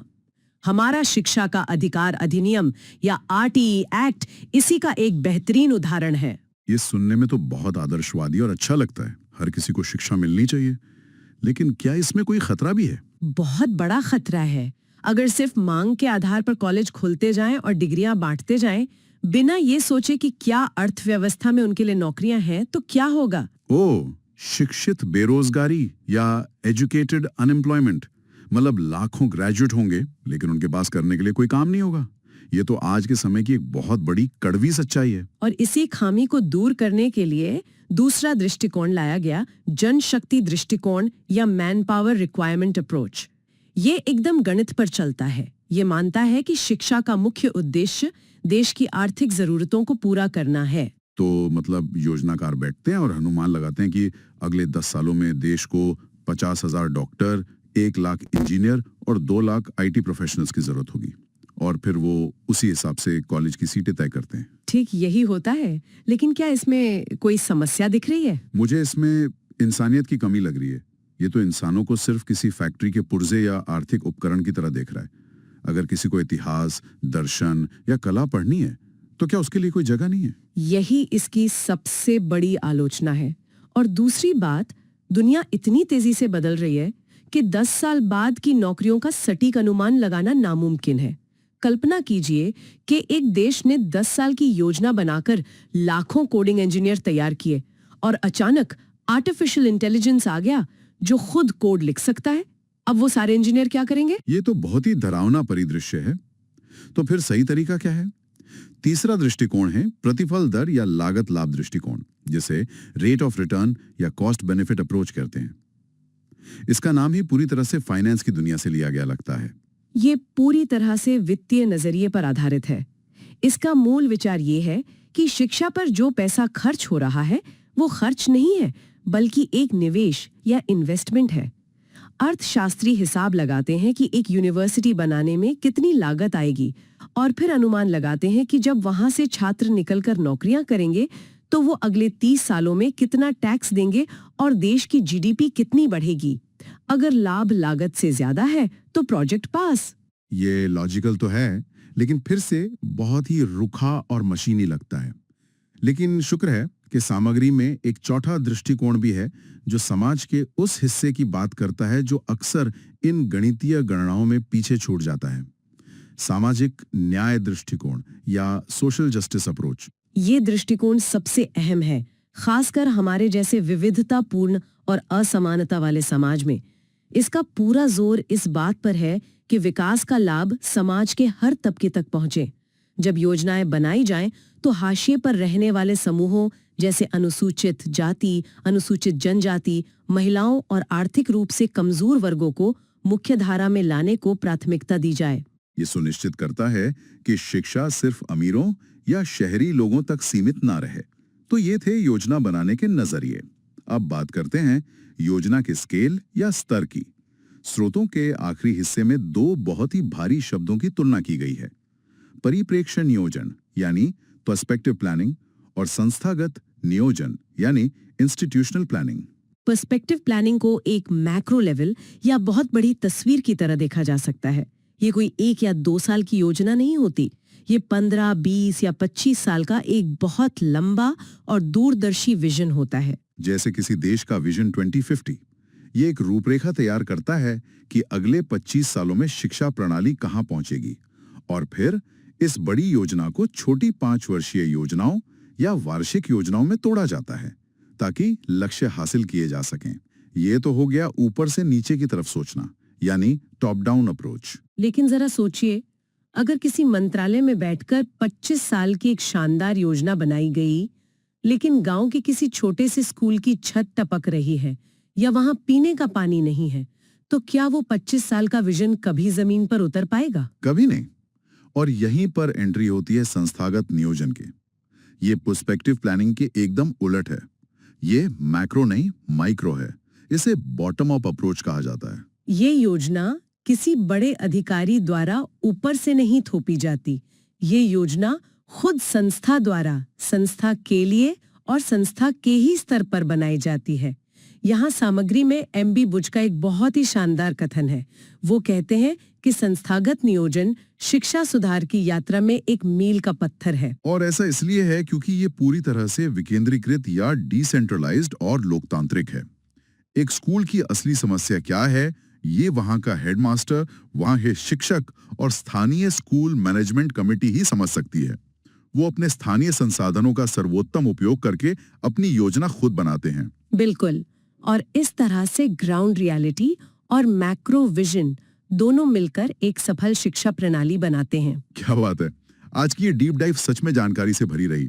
अगर इस पूरी चर्चा को समेटा जाए तो हमने देखा कि कैसे मैनेजर कुर्सी से राज करता है और लीडर प्रभाव से। हमने जाना कि निरंकुश फैसले कब जरूरी हैं और कलाम साहब जैसे ट्रांसफॉर्मेशनल लीडर कैसे विजन देते हैं। ब्लेक और माउटन के ग्रिड ने बताया कि 1,1 दरिद्र शैली एक बुरा सपना है और 9,9 टीम मैनेजमेंट आदर्श है। हालांकि हमें स्थिति के अनुसार अपना गियर बदलना आना चाहिए। एकदम सही। और अंत में हमने समझा कि चाहे 25 साल का मैक्रो विजन हो या स्कूल लेवल के बॉटम अप योजना, शिक्षा सिर्फ मांग या अर्थव्यवस्था तक सीमित नहीं है। ये सामाजिक न्याय का भी टूल है। आपने बिल्कुल ठीक कहा। लेकिन इससे पहले कि हम आज की चर्चा खत्म करें, मैं चाहूंगा कि हम सभी श्रोताओं के लिए सोचने के लिए एक सवाल छोड़कर जाएं। जरूर। हमने लीडरशिप और प्लानिंग दोनों को गहराई से समझा। अब जरा एक परिदृश्य की कल्पना कीजिए। मान लीजिए किसी देश या किसी बहुत बड़ी संस्था के पास अगले 25 वर्षों के लिए एक दुनिया की सबसे बेहतरीन, एकदम अचूक पर्सपेक्टिव प्लान है। लेकिन उस संस्था या देश का नेतृत्व ब्लेक और माउंटेन के ग्रिड वाला एक 1,1 यानी दरिद्र शैली का लीडर कर रहा है। एक ऐसा व्यक्ति जिसे ना तो काम की फिक्र है और ना ही लोगों की। ये तो एक बहुत ही विस्फोटक स्थिति है। तो सवाल ये है, क्या कागज पर बनी दुनिया की सबसे शानदार योजना कभी भी एक कमजोर, दिशाहीन और खराब नेतृत्व की भरपाई कर सकती है, या क्या योजना खुद ब खुद काम कर लेगी? ये सवाल सच में सोचने पर मजबूर कर देता है।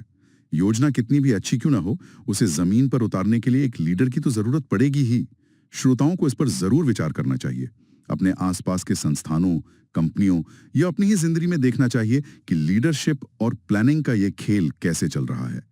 आज के इस बेहद दिलचस्प गहन विश्लेषण में हमारे साथ जुड़ने के लिए सभी का बहुत बहुत धन्यवाद। मिलते हैं अगले विषय के साथ, कुछ नया सीखने के लिए। एक बहुत ही आम और शायद थोड़ा डरावना दृश्य कल्पना करते हैं। एक स्कूल या कॉलेज की क्लास चल रही है, टीचर पूरी लगन से पढ़ा रहे हैं और अचानक दरवाजा खुलता है।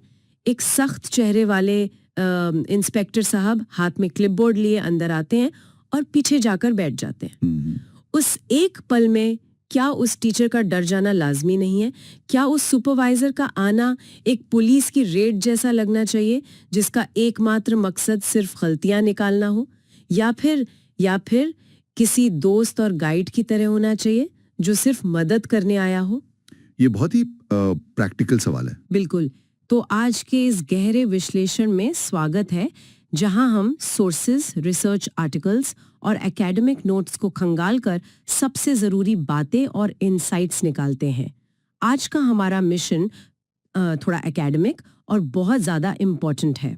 हम यूजीसी नेट, जेआरएफ और यूपीएचईसी जैसे हायर एजुकेशन एग्जाम्स के यूनिट 6 यानी एजुकेशनल एडमिनिस्ट्रेशन के अंदर आने वाले एक बहुत ही क्रूशल टॉपिक का बारीकी से विश्लेषण करने वाले हैं। हाँ, और टॉपिक है एजुकेशनल सुपरविजन और फीडबैक। सही कहा। हम इन नोट से वो सारा निचोड़ निकालेंगे जो सिर्फ एग्जाम्स में ही नहीं पूछे जाते, बल्कि एक बेहतर एजुकेशन सिस्टम की नींव रखते हैं। तो एज एन एक्सपर्ट आप इस चर्चा की शुरुआत कैसे करेंगे? देखिए, इस चर्चा की शुरुआत में ही एक सबसे बड़ा बदलाव, जिसे हम द बिग शिफ्ट कह सकते हैं, उसको समझना सबसे ज्यादा जरूरी है। पुराने जमाने का जो ट्रेडिशनल इंस्पेक्शन था, जिसे अभी अपने इंस्पेक्टर साहब का नाम दिया, हाँ, वो क्लिपबोर्ड वाले। एग्जैक्टली वो, और आज के दौर का जो मॉडर्न सुपरविजन है, इन दोनों के बीच जमीन आसमान का अंतर है। आज के सोर्सेज यही बताते हैं कि कैसे एक सुपरवाइजर, जिसका पहले काम सिर्फ डंडा लेकर नियम चेक करना होता था, आज वो एक फिलोसोफर और गाइड बन चुका है। ये समझना सिर्फ मल्टीपल चॉइस क्वेश्चंस यानी एमसीक्यू सॉल्व करने के लिए जरूरी नहीं है, बल्कि हायर एजुकेशन में जाने वाले किसी भी एस्पिरेंट के लिए एक बेहतर एडमिनिस्ट्रेटर या टीचर बनने की पहली शर्त है। चलिए इस बदलाव की जड़ में चलते हैं। सबसे पहले बात करते हैं इस शब्द सुपरविजन की। ये शब्द आखिर आया कहाँ से और इसका असली मतलब क्या है? हाँ, शाब्दिक अर्थ समझना इम्पोर्टेंट है। नोट्स के मुताबिक ये लैटिन भाषा के 2 शब्दों से मिलकर बना है।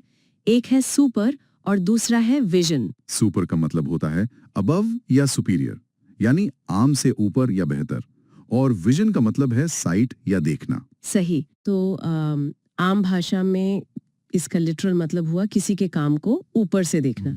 लेकिन क्या मॉडर्न कॉन्टेक्स्ट में इसका मतलब सिर्फ ऊपर बैठकर निगरानी करना है? क्योंकि अगर ऐसा है तो ये वापस उस ऑटोक्रेटिक या तानाशाह वाले तरीके जैसा ही लगता है। मैं यही सोच रही थी कि फिर फर्क क्या बचा? यही वो पॉइंट है जहां हमें वाइल्स की डेफिनेशन देखनी चाहिए। एग्जाम के नजरिए से ये एकदम फाउंडेशनल कॉन्सेप्ट है। वाइल्स कहते हैं supervision is an assistance in the development of a better teaching learning situation. Assistance यानी मदद? बिल्कुल। इस डेफिनेशन में सबसे जरूरी शब्द ही असिस्टेंस है। सुपरविजन कोई हुक्म चलाना नहीं है, ये एक ऐसी मदद है जिससे टीचिंग और लर्निंग का पूरा माहौल बेहतर हो सके। पुराने ट्रेडिशनल इंस्पेक्शन और मॉडर्न सुपरविजन का कोर डिफरेंस ही यही है। तो ट्रेडिशनल इंस्पेक्शन असल में कैसा होता था? ट्रेडिशनल इंस्पेक्शन एक पूरी तरह से ऑटोक्रेटिक प्रोसेस था। उसका मकसद डर पैदा करना और फॉल्ट फाइंडिंग, यानी सिर्फ गलतियां ढूंढना था। वो बिल्कुल वैसा ही था जैसे ट्रैफिक पुलिस किसी टूटे हुए नियम का चालान काटने के लिए खड़ी हो। जहां टीचर हमेशा डरा सहमा रहता था। सही कहा। वहां कोई ग्रोथ नहीं होती थी, बस एक ओबीडियंस चेक होता था। लेकिन एक प्रैक्टिकल सवाल यहाँ उठता है, अगर एक सुपरवाइजर के पास किसी टीचर की रिपोर्ट खराब करने या उसकी आगे की ग्रोथ रोकने की पावर होती है, तो वो अचानक से एक दोस्त और फिलोसोफर कैसे बन सकता है? ये लंबा प्रोसेस है। मतलब क्या मॉडर्न सुपरविजन का ये डेमोक्रेटिक और कोऑपरेटिव अप्रोच थोड़ा ज्यादा ही आदर्शवादी या आइडियलिस्टिक नहीं लगता? ये एक बहुत ही वैलिड और क्रिटिकल सवाल है, और यही वजह है कि मॉडर्न सुपरविजन सिर्फ एक नजरिया नहीं है, बल्कि एक पूरी तरह से स्ट्रक्चर्ड फ्रेमवर्क है। ये सिर्फ शब्दों का खेल नहीं है। स्ट्रक्चर्ड फ्रेमवर्क से आपका मतलब है कि इसके कुछ नियम और दायरे हैं? हाँ, अगर सुपरविजन को सच में डेमोक्रेटिक और डेवलपमेंटल बनना है तो उसको काम करने के तरीके बदलने होंगे। एमसीक्यू एग्जाम्स में ये कॉन्सेप्ट बहुत स्ट्रांगली टेस्ट होता है। वहां ऑप्शंस में जब फॉल्ट फाइंडिंग और ऑटोक्रेटिक जैसे शब्द आते हैं तो उन्हें सीधे ट्रेडिशनल इंस्पेक्शन से लिंक करना होता है। और डेमोक्रेटिक और डेवलपमेंटल को मॉडर्न सुपरविजन से। एग्जैक्टली। और इस डेमोक्रेटिक अप्रोच को जमीन पर लाने के लिए ही हमारे सोर्सेस 4 डायमेंशंस ऑफ सुपरविजन की बात करते हैं। इन 4 डायमेंशंस को समझे बना मॉडर्न सुपरविजन की कल्पना भी नहीं की जा सकती। तो आइए इन 4 डायमेंशंस का एक एक करके विश्लेषण करते हैं। पहला डायमेंशन बताया गया है supervision as a service activity. अब सर्विस या सेवा का आम तौर पर मतलब होता है किसी के लिए कुछ काम करना। एक सुपरवाइजर टीचर को क्या सर्विस दे रहा है?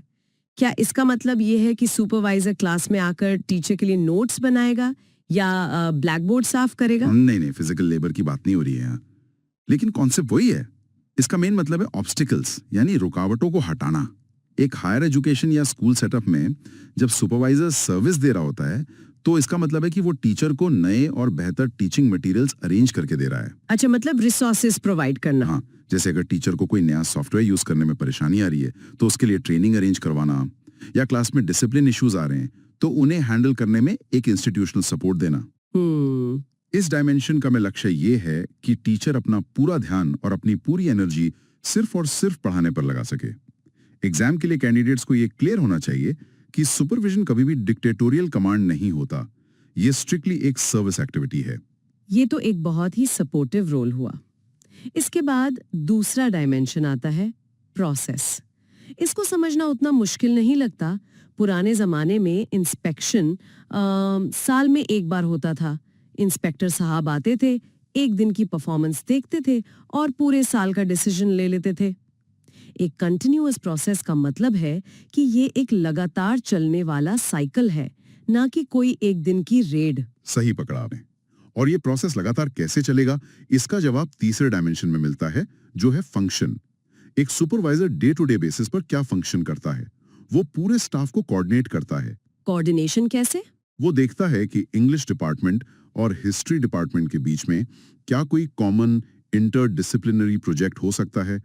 वो करिकुलम को लगातार इवैल्यूएट करता है और जरूरत पड़ने पर प्रोफेशनल डेवलपमेंट वर्कशॉप्स ऑर्गेनाइज करवाता है। ये उसका लगातार चलने वाला फंक्शन है। और अब आते हैं चौथे और शायद सबसे कॉम्प्लेक्स डायमेंशन पर, एजुकेशनल लीडरशिप। इन सोर्सेज में बार बार एक टर्म हाईलाइट किया गया है, ट्रांसफॉर्मेशनल लीडर। अब एक नॉर्मल मैनेजर तो बस स्टेटस को मेंटेन करता है कि बस सब कुछ ठीक से चल रहा है या नहीं, लेकिन क्या एक सुपरवाइजर अकेले पूरे स्कूल या कॉलेज को ट्रांसफॉर्म कर सकता है? ट्रांसफॉर्मेशनल लीडरशिप का कोर आइडिया ही यही है कि वो सिस्टम को पुराने तरीकों से निकालकर नए जमाने के हिसाब से ढालने के लिए प्रेरित करे। आज के वक्त में नए टेक्नोलॉजी टूल्स आ गए हैं, स्मार्ट बोर्ड्स हैं, और सबसे बड़ा एग्जाम्पल नेशनल एजुकेशन पॉलिसी यानी NEP 2020 के नए नियम हैं। हाँ, NEP ने तो बहुत कुछ बदला है। बिल्कुल। अब इन नए नियमों और अप्रोचेस को अपनाने में टीचर्स के अंदर एक झिझक होती है, एक रेजिस्टेंस होता है। एक ट्रांसफॉर्मेशनल लीडर का काम सिर्फ ऑर्डर देना नहीं है, बल्कि उस नए विजन को इस तरह से कम्युनिकेट करना है कि टीचर्स खुद उस चेंज का हिस्सा बनना चाहें। मतलब उन्हें मोटिवेट करना। हाँ, उसके अंदर ऐसी स्किल्स होनी चाहिए कि वो अपने स्टाफ को मोटिवेट कर सके। अगर वो सिर्फ रजिस्टर मेंटेन कर रहा है तो वो क्लर्क है, लीडर नहीं। ये चारों डायमेंशंस, सर्विस, प्रोसेस, फंक्शन और लीडरशिप, मिलकर मॉडर्न सुपरवाइजर को एक मेंटर का रूप देते हैं। लेकिन अब थोड़ा और डेप्थ में चलते हैं। इन डायमेंशंस को प्रैक्टिकल बनाती हैं मॉडर्न सुपरविजन की विशेषताएं, यानी उसके कैरेक्टरिस्टिक्स। सोर्सेज में 4 मेन कैरेक्टरिस्टिक्स दिए गए हैं। पहला है डेमोक्रेटिक, जिस पर हमने चर्चा की कि ये टीचर की इंडिविजुअलिटी की इज्जत करता है। दूसरा है कॉम्प्रिहेंसिव। इस कॉम्प्रिहेंसिव नेचर का एग्जैक्ट मतलब क्या है एक क्लासरूम के अंदर? कॉम्प्रहेंसिव का सीधा सा मतलब है सब कुछ शामिल करना। ट्रेडिशनल इंस्पेक्शन सिर्फ एक चीज पर फोकस करता था और वो था कि टीचर क्या कर रहा है। लेकिन टीचिंग एक अकेले का खेल नहीं है। स्टूडेंट भी तो शामिल है। मॉडर्न सुपरविजन इस बात को मानता है कि लर्निंग एक पूरे माहौल का नतीजा होती है। इसलिए एक मॉडर्न सुपरवाइजर सिर्फ टीचर को नहीं देखता, वो देखता है कि क्लास में फिजिकल फैसिलिटीज कैसी हैं, क्या वहां प्रॉपर लाइट और हवा आ रही है, क्या बेंचेस इतने आरामदायक हैं कि बच्चे ठीक से बैठकर सुन सकें। ये सब भी वैल्यूएशन में आता है। बिल्कुल। सिलेबस का लेवल क्या है, बच्चों का ध्यान किस तरफ है, क्योंकि अगर फैन काम नहीं कर रहा और बच्चे गर्मी से परेशान हैं तो वहां दुनिया का बेस्ट टीचर भी इफेक्टिव नहीं हो सकता। तो इवैल्यूएशन कॉम्प्रिहेंसिव होता है, ना कि नैरो। समझ गई। तीसरा कैरेक्टरिस्टिक है प्रिवेंटिव और कंस्ट्रक्टिव, यानी अगर कोई प्रॉब्लम आने वाली है तो पहले ही भांप प्रिवेंट करना, और अगर आई है तो उसे कंस्ट्रक्टिव तरीके से सॉल्व करना ताकि टीचर का कॉन्फिडेंस बरकरार रहे।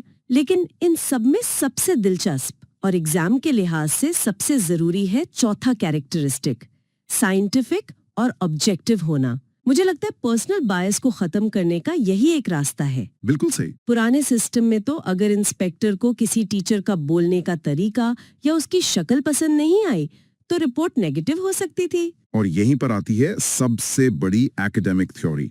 बायस को हटाने के लिए मॉडर्न सुपरविजन में स्टैंडर्डाइज्ड ऑब्जेक्टिव टूल्स का इस्तेमाल होता है, जैसे रेटिंग स्केल्स, चेकलिस्ट्स और सबसे प्रोमिनेंट जिसको हायर एजुकेशन एग्जाम्स में लगातार पूछा जाता है, फ्लैंडर्स इंटरैक्शन एनालिसिस कैटेगरी, यानी FIAC सिस्टम। हाँ, FIAC। ये सिस्टम रिसर्च, इवैल्यूएशन और एडमिनिस्ट्रेशन तीनों को जोड़ने वाली कड़ी है। पुराने जमाने में ऑब्जर्वर बस नोट लिख देता था कि क्लास अच्छी थी या बोरिंग थी, ये बहुत सब्जेक्टिव था। लेकिन नेट फ्लैंडर्स ने एक ऐसा सिस्टम बनाया जो पूरी क्लास को ऑब्जेक्टिव डेटा में बदल देता है। तो ये फ्लैंडर्स इंटरैक्शन एनालिसिस काम कैसे करता है? क्या ऑब्जर्वर स्टॉप वॉच लेकर बैठता है और बस टैली मार्क्स लगाता रहता है? इसको थोड़ा डिटेल में समझना एस्पिरेंट्स के लिए बहुत जरूरी है। जरूर। देखिए, फ्लैंडर्स का सिस्टम स्पेसिफिकली क्लास के अंदर जो वर्बल इंटरैक्शन यानी बातचीत हो रही है उस पर फोकस करता है। फ्लैंडर्स ने पूरे वर्बल इंटरैक्शन को 10 कैटेगरीज में बांटा है। इन 10 में से पहली 7 कैटेगरीज टीचर टॉक के लिए होती हैं। 7 कैटेगरी सिर्फ टीचर के लिए? हाँ, इसमें शामिल हैं टीचर का बच्चों की फीलिंग्स एक्सेप्ट करना, उन्हें प्रेज करना, उनके आइडियाज को यूज करना, उनसे सवाल पूछना, लेक्चर देना, डायरेक्शंस देना और आखिर में क्रिटिसाइज करना या अथॉरिटी दिखाना। और बाकी की 3? उसके बाद अगली 2 कैटेगरीज स्टूडेंट टॉक के लिए हैं। एक जहां बच्चा टीचर के सवाल का जवाब दे रहा है और दूसरा जहां बच्चा खुद से कोई बात इनिशिएट कर रहा है। और आखिरी यानी 10th कैटेगरी होती है साइलेंस या कंफ्यूजन के लिए, जब क्लास में कुछ समझ ना आ रहा हो या शांति हो। ओके।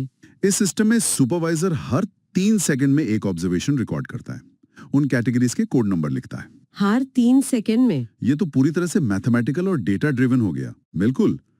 जब क्लास खत्म होती है तो सुपरवाइजर एक मैट्रिक्स तैयार करता है और डेटा के आधार पर कहता है, देखिए, डेटा दिखाता है कि पूरी क्लास के टाइम का 80% टाइम सिर्फ कैटेगरी 5 यानी लेक्चर चल रहा था और कैटेगरी 9 यानी स्टूडेंट इनिशिएशन सिर्फ 2% था। इसका मतलब क्लास टीचर सेंटर्ड थी, स्टूडेंट सेंटर्ड नहीं। एग्जैक्टली।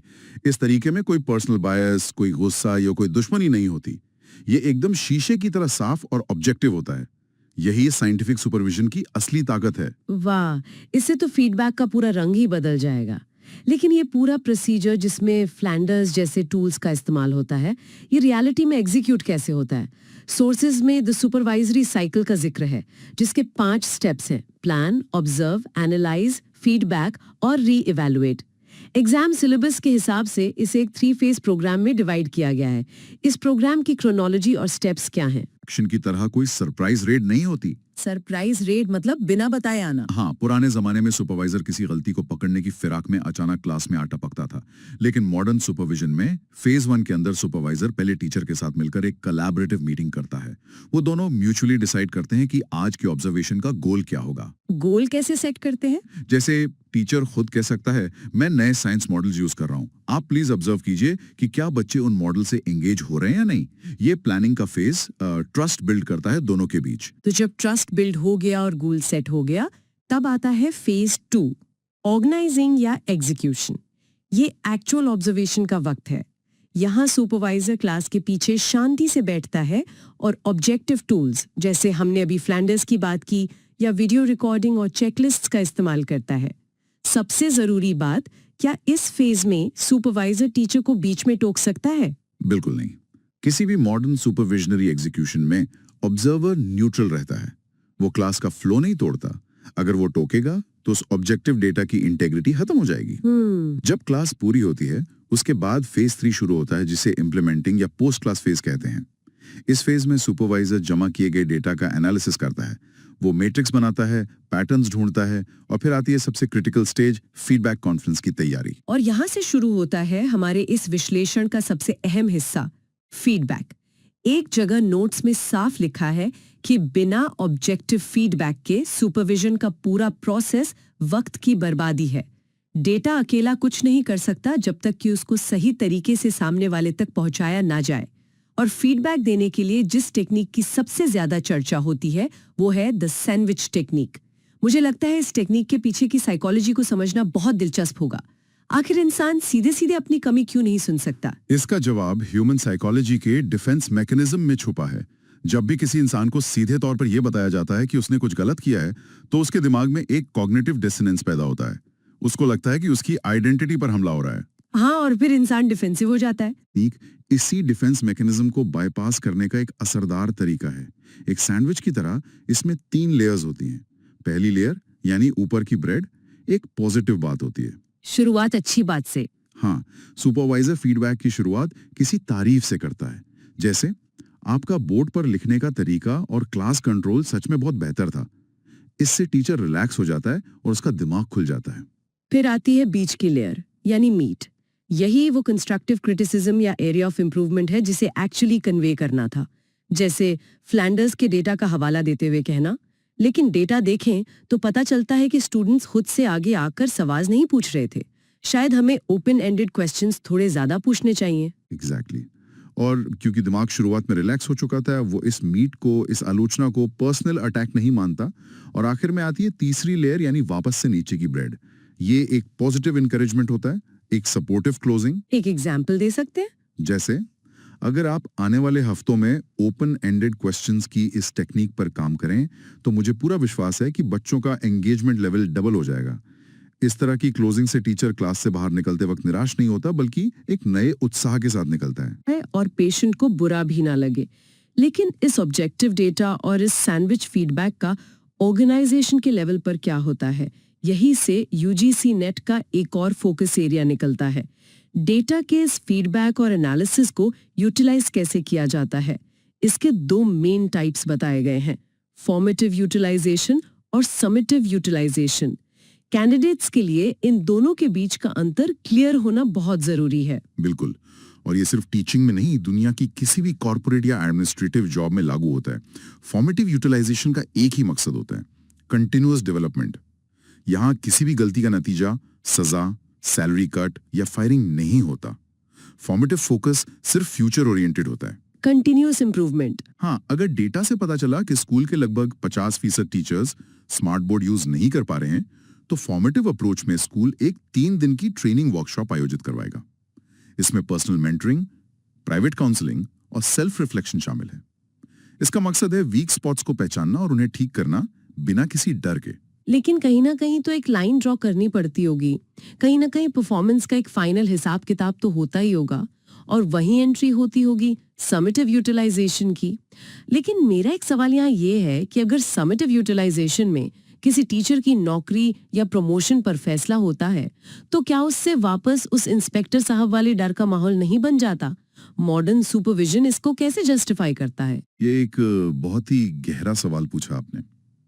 समेटिव यूटिलाइजेशन का आमतौर पर फोकस एडमिनिस्ट्रेटिव डिसीजंस पर होता है। एक साल के अंत में जब एनुअल कॉन्फिडेंशियल रिपोर्ट यानी एसीआर बनती है, तब ये समेटिव फीडबैक डॉक्यूमेंट होता है। इसी आधार पर तय होता है कि किसका प्रमोशन होगा, किसकी सैलरी बढ़ेगी या किसको नया पोजीशन मिलेगा। तो डर वापस क्यों नहीं आता? अब आपका सवाल था कि क्या इससे डर वापस आएगा। इसका जवाब इस बात पर निर्भर करता है कि डेटा कैसा था। पुराने जमाने में समेटिव रिपोर्ट इंस्पेक्टर के मूड और बायस पर बेस थी, इसलिए डर था। लेकिन मॉडर्न सुपरविजन में यह समेटिव रिपोर्ट पूरे साल के साइंटिफिक और ऑब्जेक्टिव डेटा जैसे फ्लैंडर्स FIASE या रेटिंग स्केल्स पर बेस होती है। जब डेटा ऑब्जेक्टिव होता है और पूरे साल टीचर को फॉर्मेटिव हेल्प मिलती रही हो, तो साल के आखिर में समेटिव रिपोर्ट एक सरप्राइज झटका नहीं होती। ये एक लॉजिकल कंक्लूजन होता है। समझ गए। मतलब डर सब्जेक्टिवनेस से आता है, फेयरनेस से नहीं। और इस समेटिव यूटिलाइजेशन का एक और बड़ा हिस्सा होता है रीअसाइनमेंट। अगर डेटा बताता है कि एक टीचर 5th स्टैंडर्ड की जगह 9th स्टैंडर्ड में ज्यादा बेहतर फ्लैंडर्स स्कोर ला रहे हैं, उनके कॉन्सेप्ट्स वहां ज्यादा अच्छे से फ्लो होते हैं, तो एडमिनिस्ट्रेशन उन्हें वहां शिफ्ट कर सकता है। ये ऑप्टिमल यूज ऑफ रिसोर्सेज है। बिल्कुल ठीक कहा। और अगर हम एग्जाम के हिसाब से एक क्विक कंसेप्चुअल रिवीजन करें, तो एस्पिरेंट्स को क्या याद रखना है? जब सवाल ट्रेडिशनल इंस्पेक्शन पर आए, तो सीधा लिंक करना है ऑटोक्रेटिक, फॉल्ट फाइंडिंग और थ्रेटनिंग माहौल से। जब मॉडर्न सुपरविजन आए, तो याद आना चाहिए डेमोक्रेटिक, सर्विस एक्टिविटी और ट्रांसफॉर्मेशनल लीडरशिप। और टूल्स की बात हो तो अगर साइंटिफिक टूल्स पूछे जाएं, तो FISC और रेटिंग स्केल्स। और साइकिल हमेशा प्लान से शुरू होती है, फिर ऑर्गेनाइज और एंड में इम्प्लीमेंट और फीडबैक। फॉर्मेटिव का मतलब इम्प्रूवमेंट और ट्रेनिंग, जबकि समेटिव का मतलब ACR, प्रमोशंस और एडमिनिस्ट्रेटिव डिसीजंस। इस क्लैरिटी के साथ कोई भी एस्पिरेंट हायर एजुकेशन एग्जाम्स के इस यूनिट के लगभग सभी सवाल आसानी से सॉल्व कर लेगा। तो आज के इस गहरे विश्लेषण में हमने एक लंबी और बेहद जरूरी यात्रा की है। हमने देखा कि कैसे इंस्पेक्टर साहब का डंडा छूटकर एक मॉडर्न सुपरवाइजर के हाथ में असिस्टेंस और मेंटरशिप का टूल आ गया। हमने 4 डायमेंशंस को समझा, फ्लैंडर्स के 10 कैटेगरीज वाले प्योर ऑब्जेक्टिव मॉडल का मैकेनिज्म देखा, 3 फेज साइकिल की बात की और सैंडविच टेक्निक के पीछे छुपे ह्यूमन साइकोलॉजी के डिफेंस मैकेनिज्म को समझा, और आखिर में फॉर्मेटिव और समेटिव फीडबैक के फर्क को क्लियरली डिफाइन किया। और ये सब सिर्फ किताबी बातें नहीं है। ये सिद्धांत आज के एजुकेशन सिस्टम को चलाने वाले हर प्रिंसिपल, हर HOD और हर नए असिस्टेंट प्रोफेसर के लिए रास्ता दिखाने का काम करते हैं। एक एडमिनिस्ट्रेटर तभी सफल होता है जब वो अपना पावर डर फैलाने के लिए नहीं, बल्कि दूसरों का पोटेंशियल निकालने के लिए इस्तेमाल करे। एकदम ठीक बात। लेकिन इस पूरे विश्लेषण को खत्म करने से पहले सभी सुनने वालों के सोचने के लिए एक नया सवाल। हमने बात की इस बिग शिफ्ट की, एक नए मॉडर्न डेमोक्रेटिक सिस्टम की। पर सोचिए, सिस्टम और रूल्स कितने भी बदल जाएं, जिन टीचर्स ने सालों तक उस पुराने ऑटोक्रेटिक और फॉल्ट फाइंडिंग इंस्पेक्शन का सामना किया है, जिनके दिमाग में वो डर एक हैबिट बन चुका है, क्या वो एक दिन में इस नए मेंटरशिप वाले मॉडल पर भरोसा कर लेंगे? ये वाकई सोचने वाली बात है। सिस्टम को मॉडर्न बनाना आसान हो सकता है, पर क्या लोगों की मानसिकता और उनके बरसों पुराने डर को ट्रेन करके दोबारा से कॉन्फिडेंस और ट्रस्ट में बदलना उतना ही आसान है? एक सच्चा सुपरवाइजर इस आत्मविश्वास को कैसे वापस लाएगा? इस सवाल पर जरूर विचार कीजिएगा। आज की इस डिटेल चर्चा को यहीं विराम देते हैं। अगली बार फिर जुड़ेंगे एक और नए और दिलचस्प टॉपिक के साथ। तब तक के लिए सीखते रहिए, समझते रहिए और सवाल पूछते रहिए।